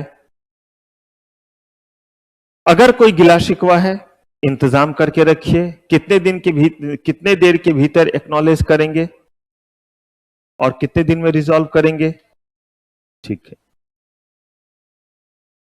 अच्छा एक और चीज देखिए, from the date of receive and in case delay is more than कितना, तो आपको रीजन बताना पड़ेगा, वो भी राइटिंग में कि क्यों इससे ज्यादा टाइम लगा। ऑब्लिगेशन जो है वो किसका देख रहे हैं हम, लगातार ये किसका है। अब देखिए इतना जब पॉइंट रहे तो क्या करना है, कोई भी इसमें से आपको 5, 6, 7 पॉइंट याद रह जाता है तो चलेगा, जब तक बहुत मार्क्स का पूछेगा तो भी पूरा कितना लिख पाइएगा, लेकिन वो पॉइंट सब दिमाग में रखिए। आप कहिएगा सर कौन सा वाला फिर लिखे, कोई फर्क नहीं पड़ता, आसान है टफ है, आप किसको याद रखिए, आसान, क्योंकि वहां पे बस वो देखते, उनके पास टोटल हम देंगे, और बताऊंगा कभी अलग से जब उसमें देखिएगा कि क्या लिखते हैं कि if a student is answering any 5 to 6 point he should be awarded properly. इसमें से कोई भी लिखा तो ये नहीं कि इसमें से कौन सा करे, इन पिन सेप्टा पिन इन पिन आउट, खेलना है तो खेलो, अब ऐसे करके ये नहीं, जो आपको लगे कन्वीनियंट वो पॉइंट आप क्या कर सकते हैं, दे सकते। लेकिन याद रखिए अलग अलग पॉइंट दीजिएगा, ये नहीं एक ही पॉइंट, तीन पॉइंट में एक ही बात को लिख रहे हैं, वो वैसे कंसिडर नहीं होता है। Establish a mechanism for filing what? Complaint by consumer through what? E-office। आप एक इंतजाम बनाए जिससे ऑनलाइन कर सके, टेलीफोन से कर सके, पोस्ट से कर सके, ईमेल से कर सके, और किससे कर सके, वेबसाइट से। Maintain A record of all it's director seller address proof email and such other information. Record of all it's direct seller, किसको ये सब बात बोल रहे हैं, जो अपनी चीजों को क्या कर रहा है, डायरेक्टली सेल कर रहा है, उसको ये बता रहे हैं। On request in writing made by consumer after the purchase of any goods or services provide them with the information regarding any direct seller from whom such consumer has made the purchase. On request in writing made by the consumer after the purchase of the goods or services, provided him with the information regarding any direct seller from which consumer purchased, and such information shall include name, address, this making communication with direct seller और effective dispute resolution. जिससे हमने सामान को लिया है बड़े सारे वो सेलर होंगे, हमने उनमें से किसी को भी अगर लिया हुआ है तो अगर उसका हम आपको डिटेल देते हैं तो आप उस डिटेल को फाइंड आउट करेंगे और हमें क्या देंगे, रिलीफ प्रोवाइड करेंगे। Ensure that advertisement for making the goods और सर्विसेज आर कंसिस्टेंट। सामान का प्रचार प्रसार कर रहे हैं, कीजिए ना, बस ध्यान में रखिए कि वो चीज किस दायरे में ना आए, अनफेयर ट्रेड प्रैक्टिस के दायरे में ना आए। Maintain proper and updated what website, not adopt any unfair trade practices। कुछ याद है अनफेयर ट्रेड प्रैक्टिस? सिंपल सी बात है, झूठा प्रचार मत कीजिए, जो क्वालिटी है वही बताइए। ये मत बताइए कि ये फलाने जगह से जुड़ा हुआ है, इतना एसोसिएशन है, ये सब बताने की जरूरत नहीं है। डायरेक्ट सेलर किसको कहते हैं? अभी तक तो इंटिटी कर रहे थे, direct selling entity. A person authorise by what? By a direct selling entity through a legally enforceable written contract to undertake direct selling business on principal to what basis? Principal basis. तो direct seller कौन हुआ? A person authorise by the direct selling entity through the legally enforceable written document. यानी इनके बीच में क्या होना चाहिए? इनके बीच में जो है वो आपका प्रॉपर जो है वो एग्रीमेंट और कॉन्ट्रैक्ट होना चाहिए। डायरेक्ट सेलर का क्या ऑब्लिगेशन होगा? कहा कि सब कुछ एज इट इज चलता रहेगा, ये सब एज इट इज, कोई दिक्कत नहीं। किसमें? Every direct seller shall. अब यहां पे जितने भी एस्पेक्ट है, जैसे have a prior written consent with direct selling agent entity और offer to sell on goods और सर्विसेज ऑफ सच एंटिटी। तो कह रहे हैं कि have a prior written contract with the direct selling entity. क्यों रिटन कॉन्ट्रैक्ट की हम बात करते हैं? क्योंकि अपना खुद का दुकान नहीं, सारा कुछ किससे जा रहा है? सारा कुछ दूसरे सेलर से जा रहा है। तो डिटेल तो रखिए, कौन सा चीज किसके पास दिया, कितना बचा हुआ है, क्योंकि बहुत बार आप चीजों को क्या कर रहे होते हैं, क्रेडिट पे दे रहे होते हैं। At the initiation of any sale representation truthfully and clearly identify himself, disclose the identity of direct selling entity। कह रहे हैं कि डायरेक्ट सेलिंग एंटिटी का भी क्या करेंगे, आप उसके बारे में बताएंगे, वो किन चीजों को बेचता है ये बताएंगे। कौन बताएगा? जो आपकी चीजों को किस तक पहुंचा रहा है? एंड यूजर तक पहुंचा रहा है। Obtain goods and service tax registration, अपना जो है वो पैन टैन जो जहां है वो सारा चीज लेंगे। Ensure the actual product delivered to buyer matches with the description of product given। आपने बोला था ये सामान देंगे, दिखाया कुछ और दे रहे हैं क्या कुछ और। To take appropriate step to ensure the protection of all sensitive personal information provided by the consumer in accordance with the appropriate law for the time being in force, and ensure adequate safeguard to prevent access or misuse of data by unauthorized person। कह रहे हैं कि take appropriate step to ensure protection of what? Sensitive proposal or information।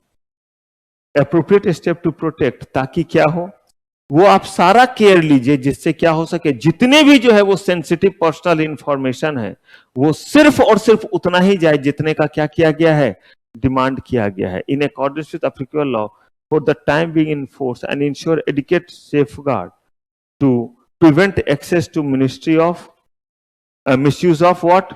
Data, ताकि data का क्या नहीं हो सके, मिसयूज नहीं हो सके, कोई अनऑथराइज पर्सन उसका इस्तेमाल नहीं कर सके।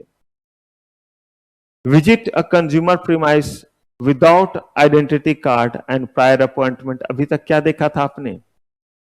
कह रहे हैं कि ये जो है सब ऑब्लिगेशन है, ये नहीं कि क्या करे, visit a consumer without identity card and appointment. आप सुनते होंगे, देखते होंगे कि अक्सर बोला जाता है एक समय ये खास दौर चलेगा आपका।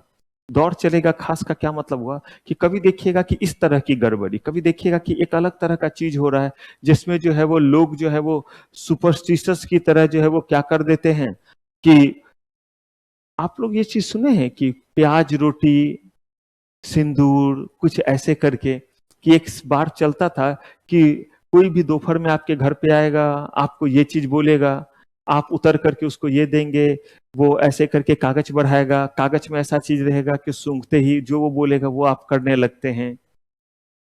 दिल्ली में ऐसा बहुत सुनने को मिल रहा था कि लोग जो है वो रास्ते में भी आपसे जो है वो क्या करते हैं, एड्रेस पूछते हैं, जैसे आप उस चीज को लेते थोड़ा सा ऐसे कर देते, उसमें हल्का पाउडर जैसा होता है, उसके बाद आप एक तरह से जैसे लोग हिप्नोटाइज होता है, हाँ वैसे ही आप वैसे ही कर, वो जिधर बोलेगा हाँ आइए इधर बैठिए, अब अपना घड़ी दीजिए, तो बंदा जो ऐसे किया और ये किया, ये घड़ी दीजिए। देख सुने हैं ऐसा कुछ?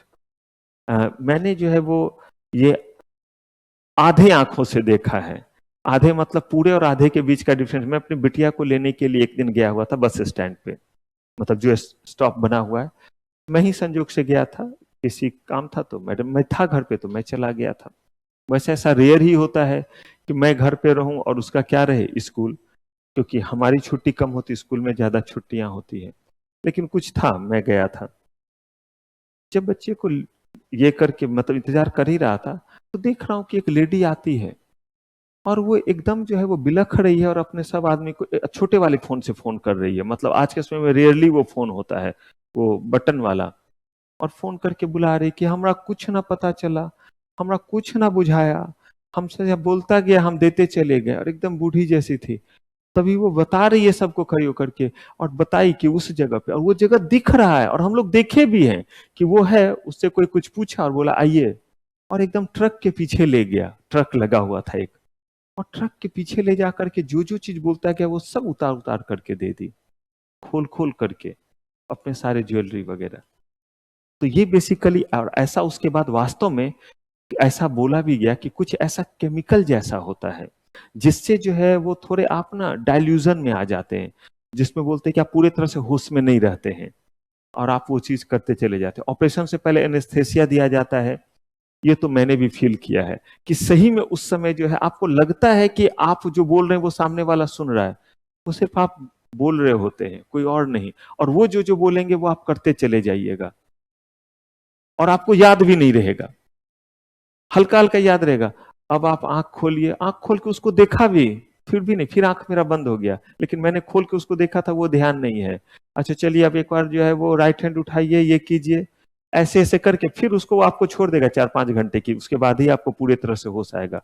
तो कहा गया कि अगर ऐसा है तो उसी चीज के लिए आईजीएल पाइपलाइन, गैस पाइपलाइन वगैरह का जो होता है, इन चीजों को लेकर कहा गया कि वो मीटर की रीडिंग के लिए आते हैं, और बहुत सारे घरों में कुछ गड़बड़ी हुई है। आईजीएल वाले नहीं कर रहे हैं, वो उनके नाम से कोई मीटर का रीडिंग लेने आ रहे हैं, गैस के मीटर का, और मौका देख करके किसी भी तरह का जो है वो मतलब क्रिमिनल एक्टिविटी को परफॉर्म कर देते। तो यहाँ पे कहा कि डायरेक्ट सेलर सेल नॉट, जिसके जरिए हम सामान को बेच रहे हैं, वो क्या करेगा, वो कंज्यूमर के प्रीमाइसेस में अगर जाएगा तो किसके बिना नहीं जाएगा, आइडेंटिटी कार्ड, और बिना किसके नहीं जाएगा, अरे भाई हम प्रोडक्ट बेच रहे हैं, हम डायरेक्ट सेलर, तो हम किसी के जरिए बेच रहे हैं ना, क्योंकि हम तो खुद से बेचते नहीं है। तो वो जिसके जरिए हम बेच रहे हैं वो क्या लगा करके जाए, प्रॉपर प्रॉपर आईडी, क्योंकि वो डायरेक्टली कंज्यूमर तक पहुंच रहा है।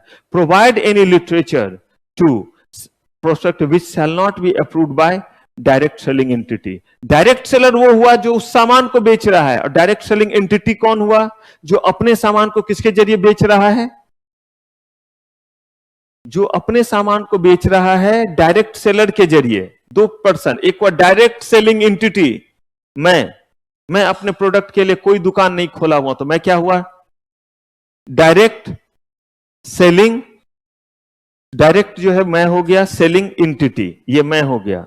मेरा सामान जो जा रहा है वो किसी किसी के जरिए जा रहा है, तो वो जो मेरे सामान को जितने लोग बेच रहे हैं वो सब क्या हो गए, डायरेक्ट सेलर हो गए। तो कहा डायरेक्ट सेलर सिर्फ उसी चीज को लिखेगा जो मेरे द्वारा अप्रूव हुआ है। सामान मेरा तो मुझे पता है ना, आप तो सिर्फ बेच रहे हैं ना, इसमें क्या क्या फीचर है।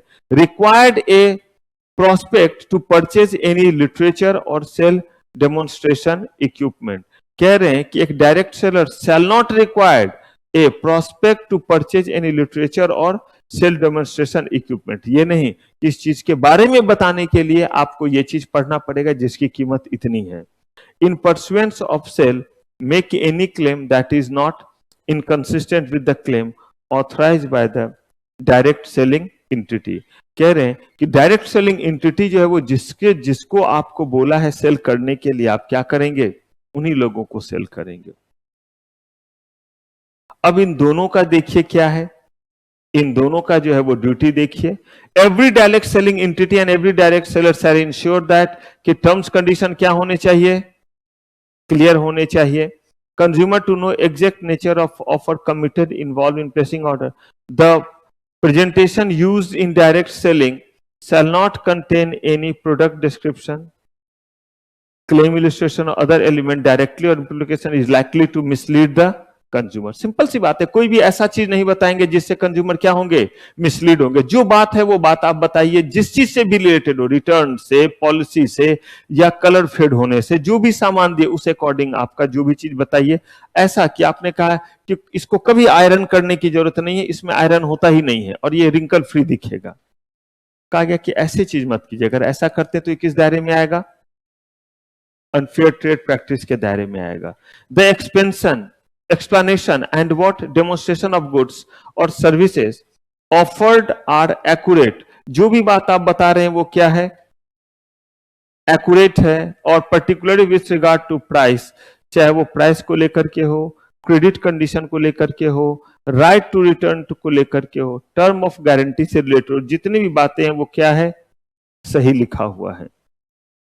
एनी मिसलीडिंग, डिसेप्टिव और अनफेयर ट्रेड प्रैक्टिसेस, कोई भी चीज जो हमारा क्या हो, मिसलीडिंग हो और कैसा प्रैक्टिस हो, अनफेयर ट्रेड प्रैक्टिस। देखिए 50 बार चीज आएगा, 3 बात बस ध्यान रखना रहेगा, redressal, return refund, quality in product, बस इसी पे सारे पॉइंट बनते चले जाते हैं। Any misleading or deceptive, unfair trade practice are not used. Direct selling is not represented to consumer as being from the consumer as being a form of what?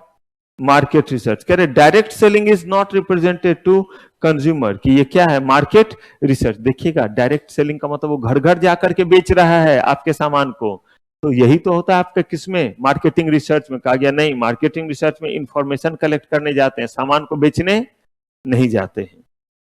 The promotional literature advertisement, इसमें जो mobile number हो, direct selling company का number होना चाहिए, कोई जो है वो आपका कस्टमर केयर है तो वो कस्टमर केयर का नंबर होना चाहिए। द रिमेडियल एक्शन, अगर कहीं भी किसी तरह से जो आप सामान ले रहे हैं उसमें किसी तरह की गड़बड़ी रही तो क्या रिमेडियल एक्शन आपके पास अवेलेबल रहेगा। When after sale service is offered, detail of service, यानी आफ्टर सेल सर्विस अगर है तो कहां कहां से आफ्टर सेल सर्विस ले सकते, किस जगह से ले सकते, कितने दिन के भीतर आपकी चीज आपको दे दिए जाएंगे, क्या आपको कुछ पे करना रहेगा या नहीं करना रहेगा, ऑन साइट है या पॉइंट पे जा करके करना है। ऑन साइट का मतलब आपके घर में लोग आएंगे या आप वहां पे विजिट करेंगे। Products are suitably packed for delivery to the consumer and for possible return in compliance with the appropriate health and safety standard। यहां बताइए, product are suitably packed for delivery to the consumer and for what possible return in compliance with appropriate health and safety standard। अगर कोई सामान है वो health और safety दोनों standard को क्या करेगा, फुलफिल करेगा, और उसमें मेंशन होना चाहिए कि कैसे यूज करेंगे, कैसे खोलेंगे, किस तरह का इसमें हार्म हो सकता है। Order shall be fulfilled within delivery date and the consumer shall be informed that any undue delay as soon as direct seller or concerned direct seller. कह रहे कि साफ मेंशन रहेगा कितने दिनों के भीतर चीजें आपको क्या की जाएगी, डिलीवर की जाएगी। अगर डिले हुआ तो डिले के केस में हम आपको क्या करेंगे, कितना पे करेंगे। इसीलिए जो हमारा डायरेक्ट सेलर होगा उसको बेसिकली बताना पड़ेगा कि आप कितने देर में चीजों को क्या कर सकते हैं। क्योंकि देखिए हमारा तो अपना जो है वो चेन है नहीं, हम किसके साथ चल रहे हैं, हम तो है डायरेक्ट सेलिंग एंटिटी, हम किसके सहारे चल रहे हैं, डायरेक्ट सेलर के सहारे। Right of return offered by that entity shall be in writing. Right of return offered by that entity shall be in. अगर आप लिख के साफ साफ दीजिए कि आप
इसमें कह रहे हैं कि अगर राइट ऑफ रिटर्न, ऑब्वियस सी बात है, जब भी आप चीज को खुद बेचिए या किसी के जरिए बेचिए, तो ये जो आपका रिटर्न वाली बात रहेगी, ये साफ तौर पे क्या होना चाहिए, राइटिंग में लिखी होनी चाहिए, क्योंकि आप एंटिटी है, बेचने वाला कौन है, डायरेक्ट सेलर है, तो उस डायरेक्ट सेलर के साथ ये लिखा हुआ रहेगा कि ये क्या हो सकता है, आपका रिटर्न हो सकता है।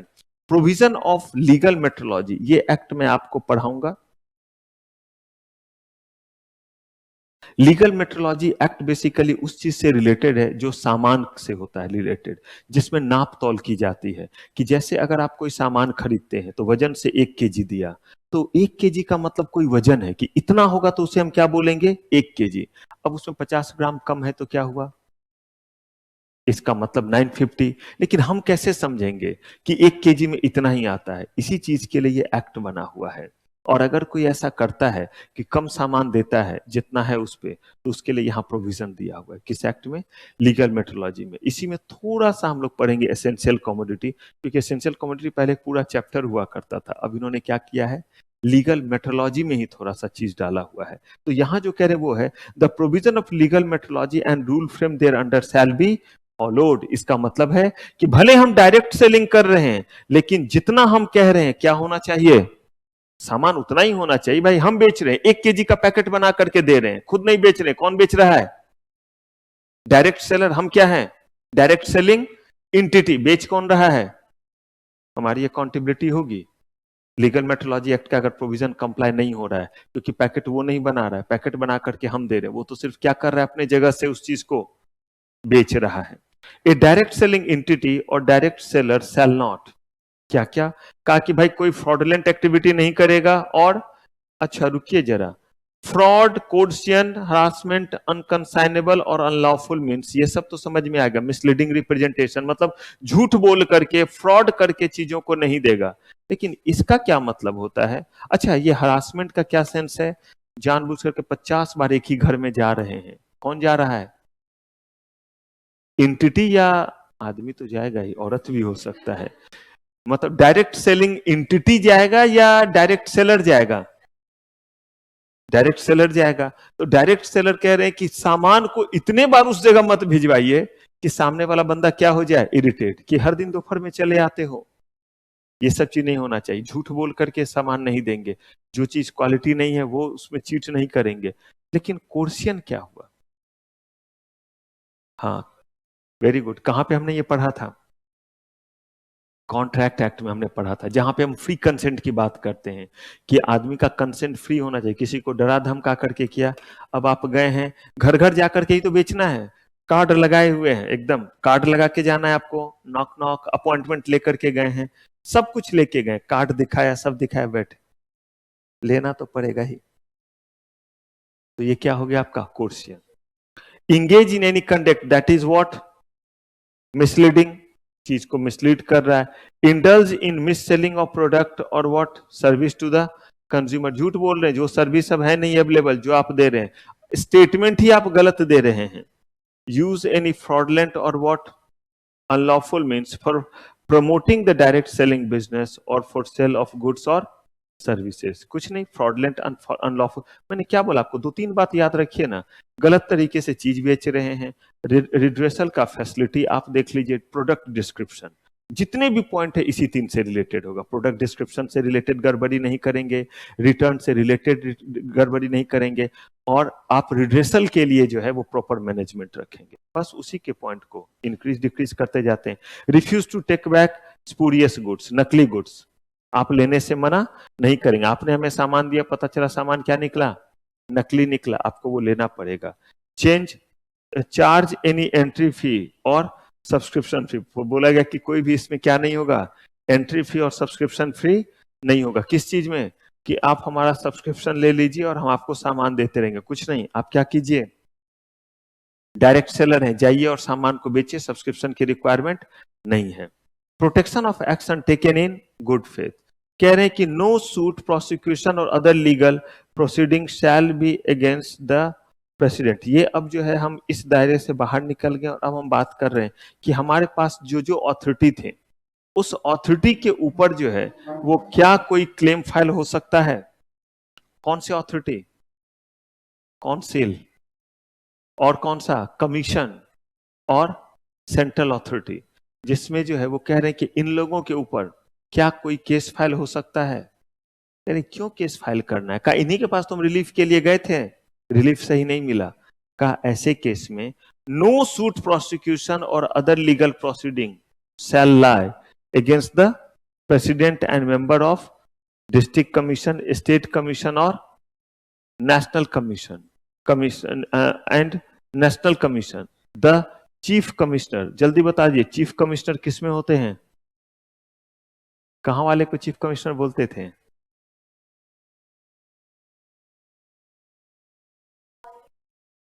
हाँ हाँ, सेंट्रल अथॉरिटी में हम क्या बोलते थे, और बाकी लोगों को नहीं, उसके बाकी मेंबर को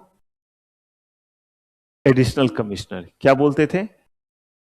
यही जब हम पढ़ रहे थे काउंसिल, उसके बॉस को क्या बोलते थे, काउंसिल चेयरपर्सन, और बाकी लोग मेंबर कहलाते थे। यही जब हम district commission, state commission, national commission पढ़ते थे तो उसके बॉस को क्या बुलाते थे, हाँ उसको प्रेसिडेंट, 3 जगह अलग अलग है, और उसके बाकी जो साथी थे उनको मेंबर बुलाते थे। अच्छा बताइए कितने लोगों के प्रेजेंस में जो है वो फैसला होना चाहिए डिस्ट्रिक्ट कमीशन में, प्रेसिडेंट होना चाहिए, उसके अलावा कोई एक क्या होना चाहिए, मेंबर होने। थोड़ा बहुत ऐसे करके, अच्छा आप लोग बोलेगा सर ये सब काम हम लोग करेंगे, तो फिर ऐसे ऐसे करके ना एक दूसरे को बोला कीजिए कभी के, पूछ तो कितना डिफिकल्ट पूछ सकती हो, आप बोलिएगा आप भी ना सब मजाक के मूड में है लगता है, डिफिकल्ट हमसे पूछने की क्या जरूरत है, बस क्वेश्चन पूछने की जरूरत है, डिफिकल्ट तो खुद हो जाएगा। पता है ये चीजें आपको ध्यान रह जाएगी, यही तो सारे अथॉरिटी के नाम दिए हुए, बस ये बताना चाह रहा हूं कि ये सब भारी चीज नहीं होता है, हम भूल जाते इसीलिए, अरे भाई प्रेसिडेंट, कमिश्नर, चीफ कमिश्नर, और क्या पुकारते थे, चेयरपर्सन। तो कहा जो भी पर्सन है इनके ऊपर कह रहे हैं कि सूट नहीं फाइल होगा अगर इन्होंने जो है वो काम कैसे किया है, गुड फेथ। गुड फेथ का मतलब वो पर्सन बोनाफाइड है, मतलब ईमानदार है, वो गड़बड़ी नहीं किया है, उसका काम फैसला सुनाना था उसने फैसला सुनाया है, उसने हर प्रोटोकॉल को फॉलो किया है तब सुनाया है। Act not in derogation of any other law, कहा गया कि कंज्यूमर प्रोटेक्शन एक्ट बनाया चीज को आसान करने के लिए, कॉम्प्लिकेट करने के लिए। तो कहा कि आसान करने के लिए, इसका मतलब ये नहीं कि ब्रह्मांड के बाकी सारे एक्ट खत्म हो जाएंगे, कहा वो सब अपनी जगह रहेंगे। ये एक्ट आपको जो है वो कहता है कि मैं किसी के जो है वो नॉट इन डेरोगेशन, उस चीज के अगेंस्ट में नहीं होना, बल्कि क्या है, उस समय के लिए और जो एक्ट अवेलेबल है उसको भी देखिए, इसको भी देखिए, जिस एक्ट से रिलीफ लेना है उस एक्ट से रिलीफ लीजिए। अब यहां पे हम क्या देख रहे हैं, कुछ इंपॉर्टेंट केस। अब बहुत तेज आपको चलना होगा, सब केस को पहले आप तेजी से देखेंगे और एकदम तेज देख करके कंक्लूड करेंगे। और केस क्या है वो जरा देखते चलेंगे, फटाफट देखते चलिए और तब मैं बोलते चलता हूं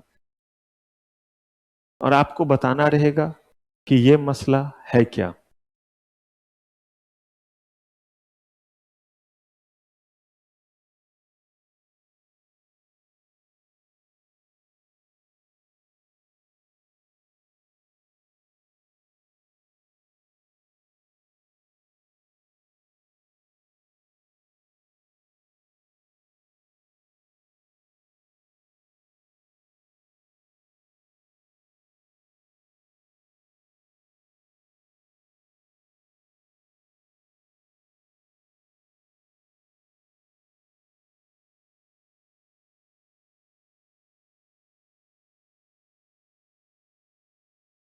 ये केस क्या है, negligence in service, deficiency in service. साफ तौर पे बोला गया ये नेग्लिजेंस है। क्या नेग्लिजेंस है, बच्चा जो है वो स्कूल में क्या सीखने गया था, आप उससे पैसे लिए या नहीं लिए। बच्चा जब स्विमिंग सीखने के लिए तो बच्चा स्विमिंग पूल में डूब कैसे गया, ये आपको देखना था कि बच्चे की हाइट क्या है। बच्चा जो है वो टिन्ना है और उसको आपने ज्यादा पानी में दे दिया, बीच में वहां पे बेरीगेटिंग होती है, रबर से बेरीगेटिंग होती है। बेरीगेटिंग मतलब दिखेगा नहीं, पानी के भीतर आप इधर से उधर जाना चाहेंगे तो नहीं जा पाएंगे। कोई अगर ऐसे करके बच्चा है खिसकने भी लगेगा तो नहीं खिसकेगा, उधर एक तरह से कहीं रुकावट दिया हुआ है। क्यों दिया हुआ है, क्योंकि उधर पानी ज्यादा हो जाता है, बच्चा छोटा है। अब मान लीजिए स्विमिंग के लिए गए, सीखने के लिए गए, पिंकी भी गई, स्नेहा भी गई, दोनों में से किन्हीं को मान लीजिए स्विमिंग नहीं आता है। वैसे आता हो तो अच्छी बात है, मान लीजिए नहीं आता है। अब मुझे बताइए दोनों को सेम पानी में उतार दिया जाए, नहीं, दोनों के हाइट में अंतर है। मुझे लगता है पिंकी जो है वो उतने पानी में डूब जाएंगे जितने में स्नेहा का ये बचा हुआ रहेगा, क्योंकि नाक और मुंह में जब पानी जाता है तभी ना आप डूबते हैं। आदमी कैसे डूब जाता है, क्या होता है, मुंह में पानी चला जाता है, सांस बंद हो जाता है, डेथ हो जाती है। तो ये जो है वो जिस पानी में, वो पानी में हाइट का अंतर होगा। वैसे स्कूल का बच्चा गया हुआ है, ये आप ना देखेंगे कि कौन कितने हाइट में है और कितने पानी में, और उसके बाद वहां पे ट्रेनर होने चाहिए या नहीं प्रेजेंट, का बिल्कुल होना चाहिए। और अगर ये नहीं है तो कहा गया कि नहीं हमने गलती नहीं की थी, हमारी कोई नेगली का, ये साफ तौर पे नेग्लिजेंसी के ही दायरे में आता है कि बिना जो है वो प्रॉपर किसके, सेफ गार्ड के। अगर आप ऐसा कर रहे हैं तो ये क्या माना जाएगा और क्या मिलेगा, डेफिशिएंसी इन सर्विस।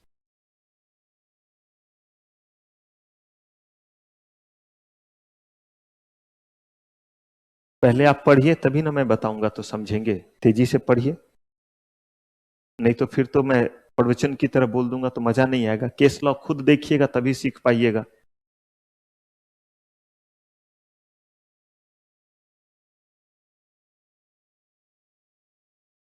कोशिश कीजिएगा एकदम तेज चलने का और ये देखने का कि मुद्दा क्या है।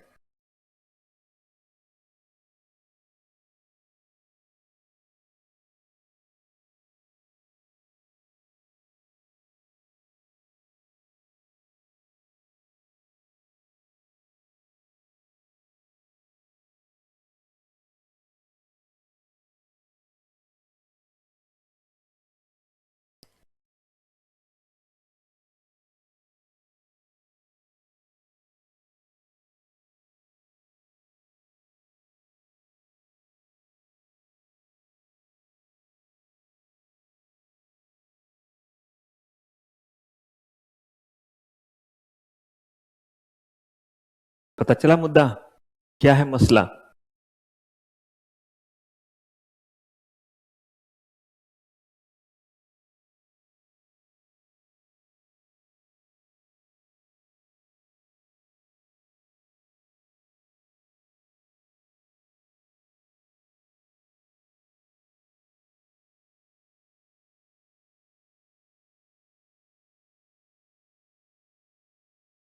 ठीक है,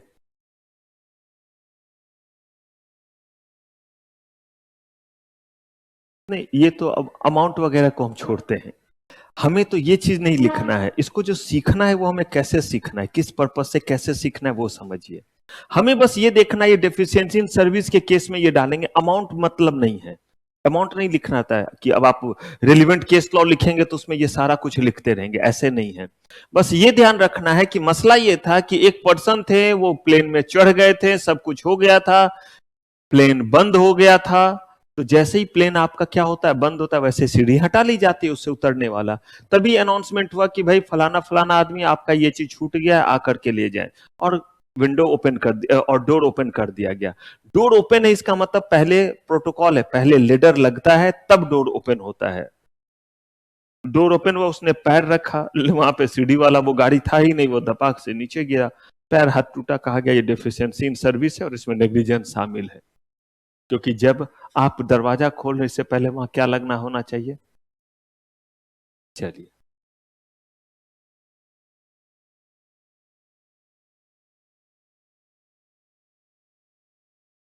ये देखिए, Ranveer Singh Bagga versus KLM Royal Dutch fin times.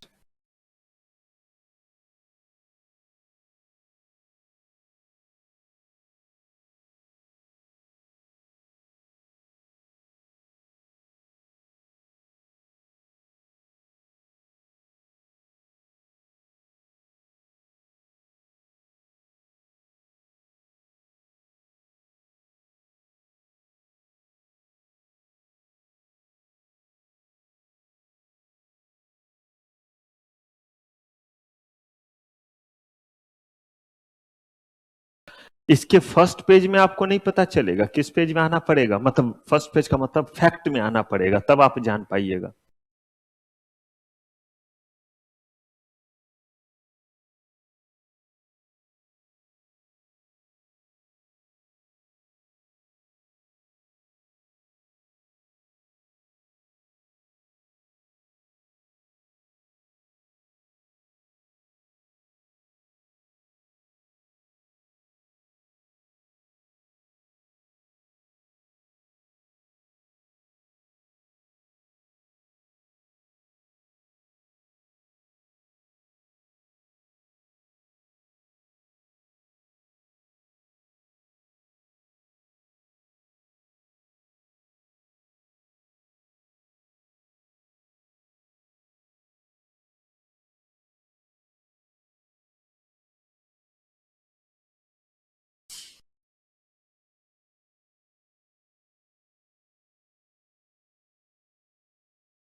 क्या पढ़ लिया? इस बार बताइए, क्या किसके फेवर में गया, कंज्यूमर के फेवर में गया या एयरलाइंस कंपनी के? मसला क्या है? हाँ, जब उसका सिक्योरिटी चेक हो रहा था तो कुछ डॉक्यूमेंट जो है वो सफिशियंट नहीं लगे, इस ग्राउंड पे उनको क्या कर दिया गया, रोक दिया गया। लेकिन तब उन्होंने फिर बाकी डॉक्यूमेंट को जो है वो वेरीफाई करके दिखलाया, तो पता चला कि नहीं, यही वो आदमी है। तो ऐसे में गुडविल जेस्चर देखिए किसका, एयरलाइंस कंपनी का। उन्होंने इमीडिएटली जो उससे उससे भी अच्छे क्लास में उन्हें भेज दिया, जो पहला फ्लाइट था उससे उन्हें भेज दिया। अब उसके बाद भेज तो दिया, लेकिन उसके बाद वो चौड़ा होने लगा कि आपके कारण मेरा ये लेट हुआ, वो लेट हुआ, दिस दैट हुआ। तो कहा गया कि अगर सिक्योरिटी पर्पस के लिए कहीं कुछ करते हैं तो ऐसे केस में ये नहीं माना जाएगा कि ये क्या था, डेफिशिएंसी इन सर्विस। तो कहा ये कहीं डेफिशिएंसी इन सर्विस नहीं था और कहीं नेग्लिजेंस नहीं था, बल्कि ये तो और अलर्टनेस था कि सिक्योरिटी को ध्यान में रख करके हमने क्या किया, आपके डॉक्यूमेंट को चेक किया और डॉक्यूमेंट में जो है वो कुछ चीजें क्या थी, मिसिंग थी।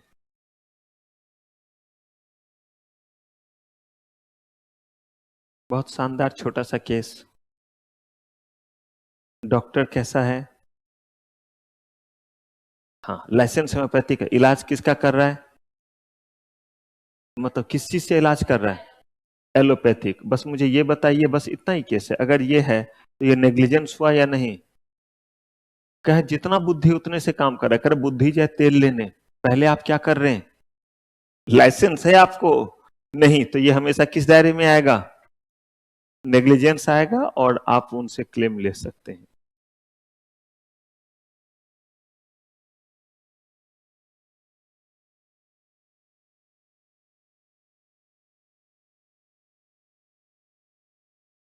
डॉक्टर वाला मामला है।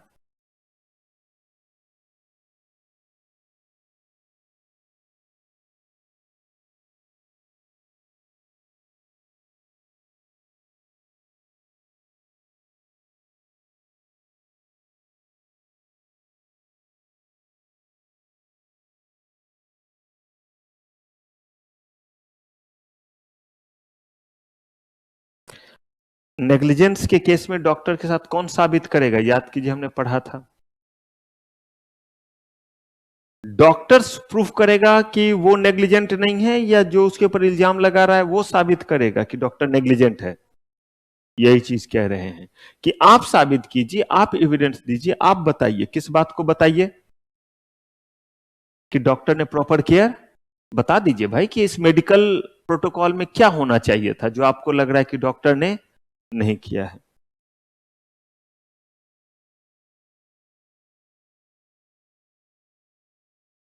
ये भी बड़ा अच्छा केस है। मैं कंक्लूजन इसलिए बता रहा हूं कि बस आपको कंक्लूजन दिमाग में। अच्छा की बताइए, अब आपके एग्जाम में अगर आता है इस तरह का चीज, तो आपको बस इस कंक्लूजन पे ही तो लिख लेना है।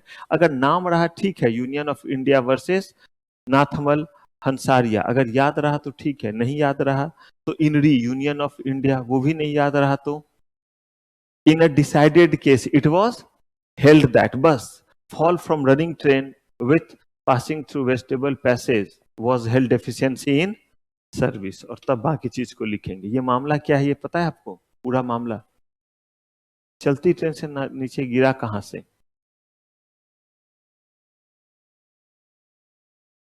हाँ, उसी को कौन सा बोलते हैं?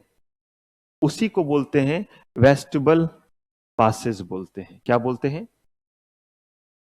और वेस्टिबल पैसेज क्या हुआ आपका? वेस्टिबल पैसेज हुआ कि दो ट्रेन को जब जोड़ा जाता, नहीं होता है ट्रेन इंटरकनेक्टेड होता है, तो देखिए उसको जोड़ा जाता है वहां पे ऐसे करके, इधर से एक गिरता है लोहे का, एक इधर से, क्योंकि जब ट्रेन अलग किया जाता है तो उसको बंद कर दिया जाता है तो अलग होगा।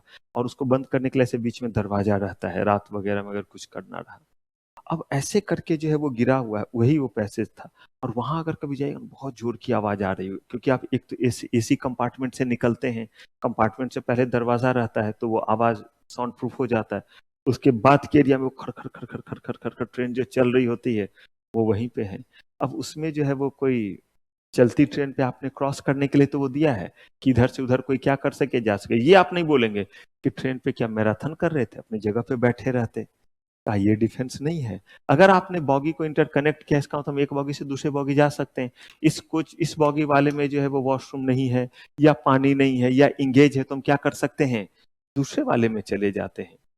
तो इसके लिए था। और अगर उसमें कोई हादसा होता है तो क्या होगा? डेफिशिएंसी इन सर्विस माना जाएगा। ये भी बड़ा मजेदार केस है। ये केस देखिए जरा, इस केस को, क्या ये केस है?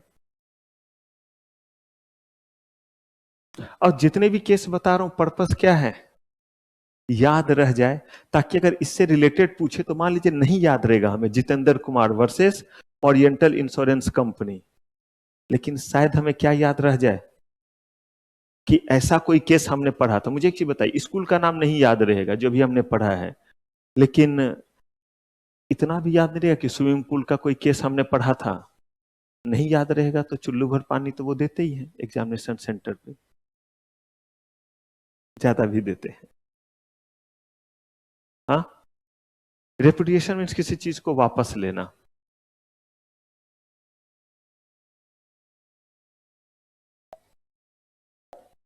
किसी चीज को खत्म कर देना, किसी चीज को डिनाई कर देना। खत्म करना, डिनाई करना, कैंसिल करना, उसको बोलते हैं रिपुडिएट। कॉन्ट्रैक्ट में ये वर्ड हम लोग पढ़े थे, रेसिंड, रिपुडिएट, कैंसिल।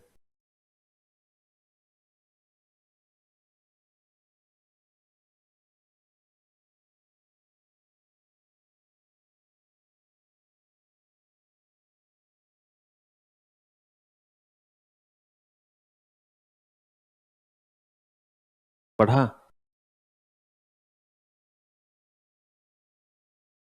क्या मामला है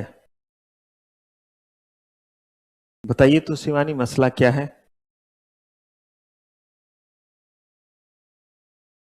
हम्म,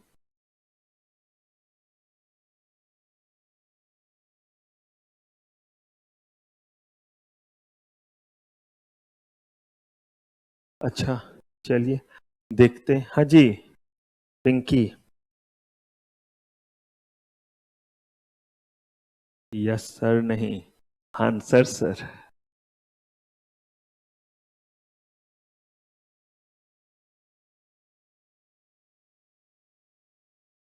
तो क्या वापस ले लिया? दानिश।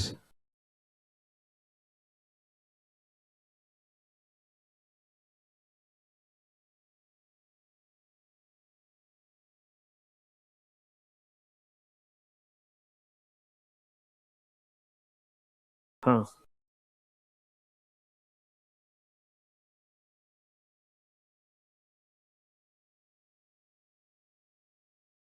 अच्छा। हाँ।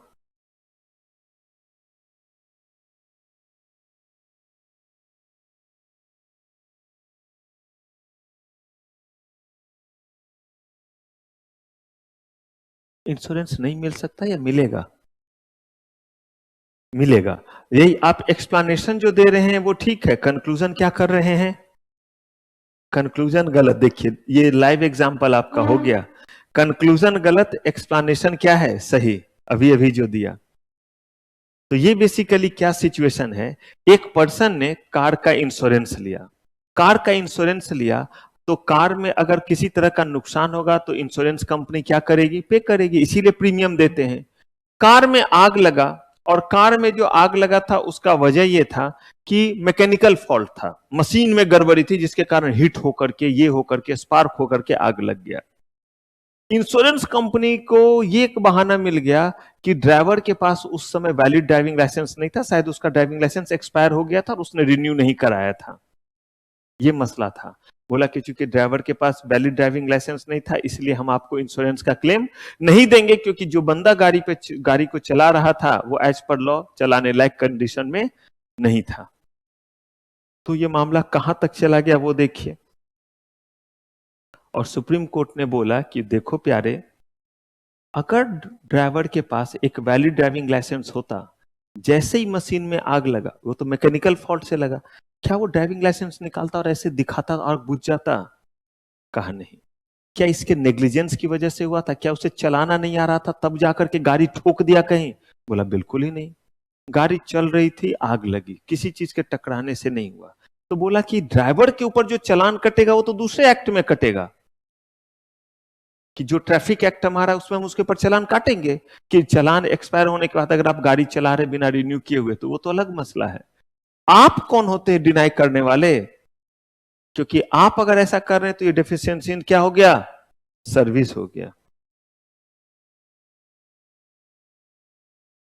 ये देखिए छोटा सा केस है, जल्दी बता दीजिए, मैं यहीं खड़ा हूं।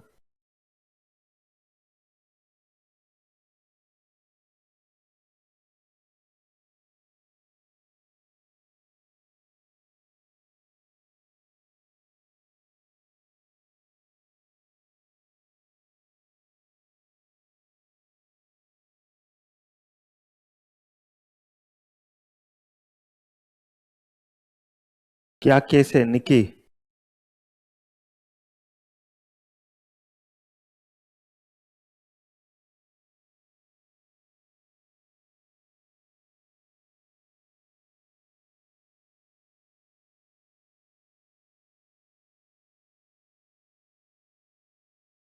उसको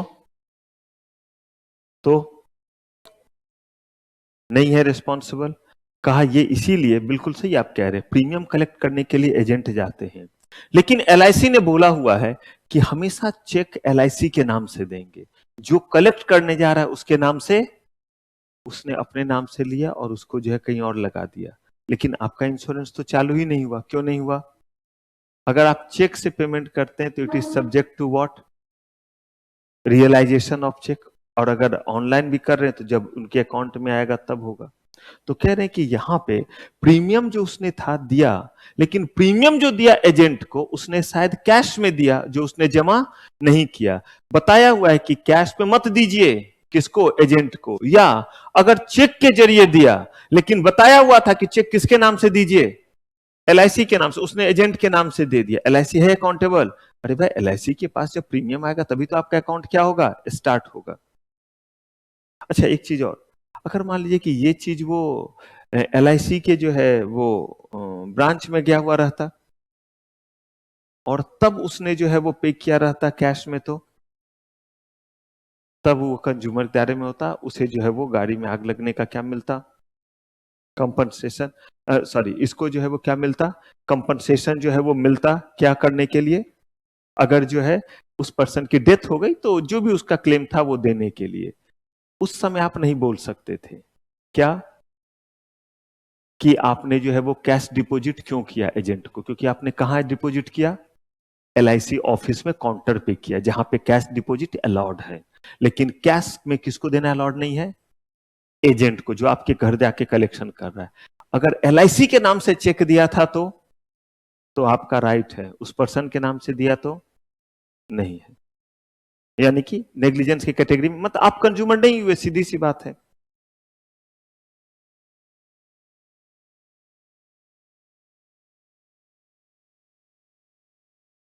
देखिए ध्यान से और बताइए।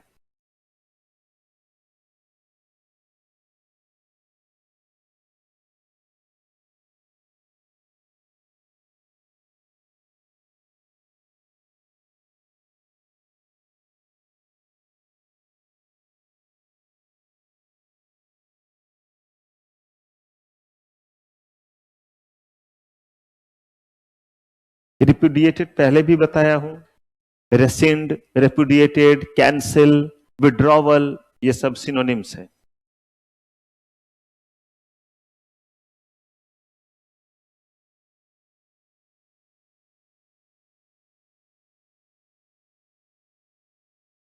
क्लियर है, बताइए।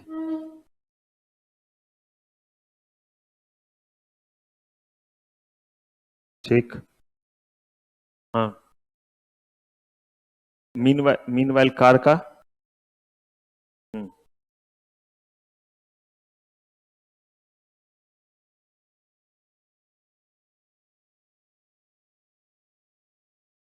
इंश्योर्ड मर गया और गाड़ी को नुकसान हुआ।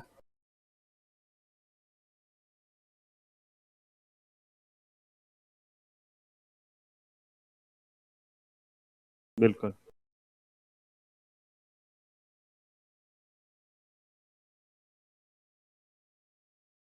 ठीक कह रहे हैं। एक्चुअली मसला क्या था कि चेक दिया, चेक डिसऑनर हुआ। जैसे ही चेक आपका देखते, चेक में लिखा रहता है subject to realisation of money. तो आप हमारे यहाँ भी अगर चेक से पैसे दीजिएगा, आपका कोई चीज एक्टिवेट तब होगा सब्जेक्ट टू रियलाइजेशन, तब भी फिर रिसीट जाएगा। लेकिन अगर आप फोन पे कर रहे हैं या बार कोड से कर रहे हैं या सीधे अमाउंट दे रहे हैं, तो ऐसे केस में जो है वो आपका प्रोसेस इनिशिएट कर देते, मेल से आपके पास क्या चला जाता है, रिसीट। लेकिन वहां तब तक रिसीट नहीं जाएगा जब तक जो है हम चेक को बैंक में लगाएंगे नहीं और वो क्लियर होगा नहीं। तो रिलेशन तब न शुरू होता जब आप अपने पार्ट का परफॉर्मेंस पूरा किए रहते हैं। आपने जो चेक दिया वो तो बाउंस कर गया, डिसऑनर हो गया। तो ऐसे केस में जो है आपके पास लीगल रिमेडी अवेलेबल नहीं है। आप यहाँ कंज्यूमर क्या किसी भी तरह से जाकर के क्लेम को जो है वो नहीं ले सकते। क्यों क्लेम नहीं ले सकते हैं, क्योंकि चेक क्या हो गया था, डिसऑनर हो गया था। क्लियर है। अब देखिए, ये जितने भी जो हम केस देख रहे, एक ये भी देखिए, इन श्रीधरन नायर वर्सेस रजिस्ट्रार।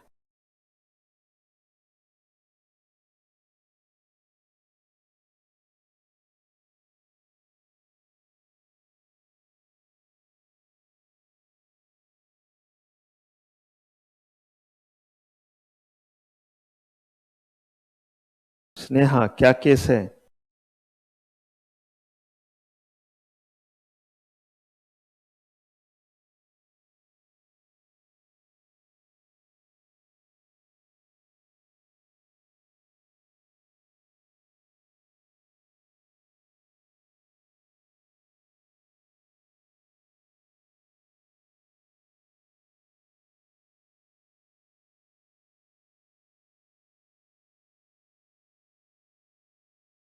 थोड़ा सा और लास्ट वाले के अकॉर्डिंग सोचिए। ये जो लाइन है यहाँ लगभग गए हैं, लेकिन कुछ चीज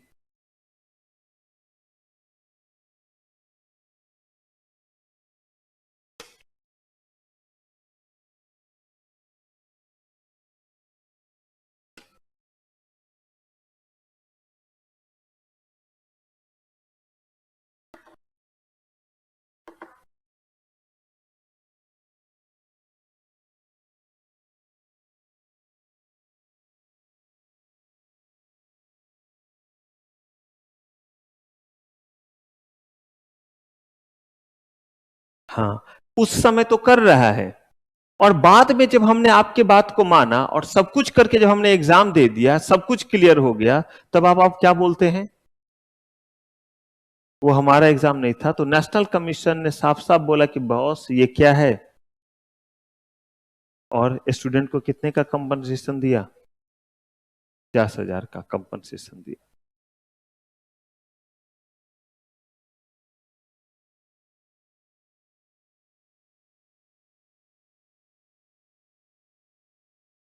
ये केस देखिए, अच्छा केस है।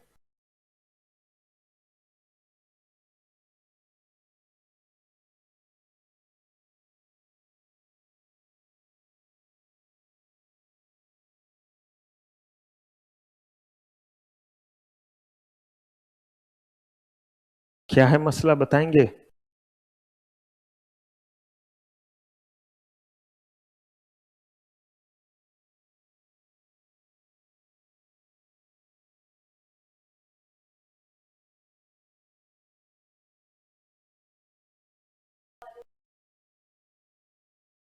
हम्म, ठीक है कहानी। आपने एडमिशन लिया डीयू में, आपने एक कॉलेज में लिया, तब तक बाद में पता चला किसी दूसरे कॉलेज में भी हो रहा है। अब आप कहते हैं मुझे नहीं लेना है, मेरे पैसे क्या करूं? वापस करो। वो कहता है कि आपके जाने के बाद इस सीट पे क्या हम आपके जो है चरण कमल को रखेंगे, जैसे रखे थे भगवान श्री राम का, और शासन किए थे कि इस पे अब कोई नहीं बैठेगा, इस पे रख देंगे। ये जो है वो स्नेहा का पहना हुआ चप्पल है, वो उस पे रखा हुआ रहेगा। उन्होंने एडमिशन लिया है, कहा नहीं आप चले जाएंगे यहाँ से, अब वो सीट वैकेंट रहेगा, क्योंकि बाकी बच्चे अब एडमिशन ले चुके हैं, कोर्स स्टार्ट हो चुका है।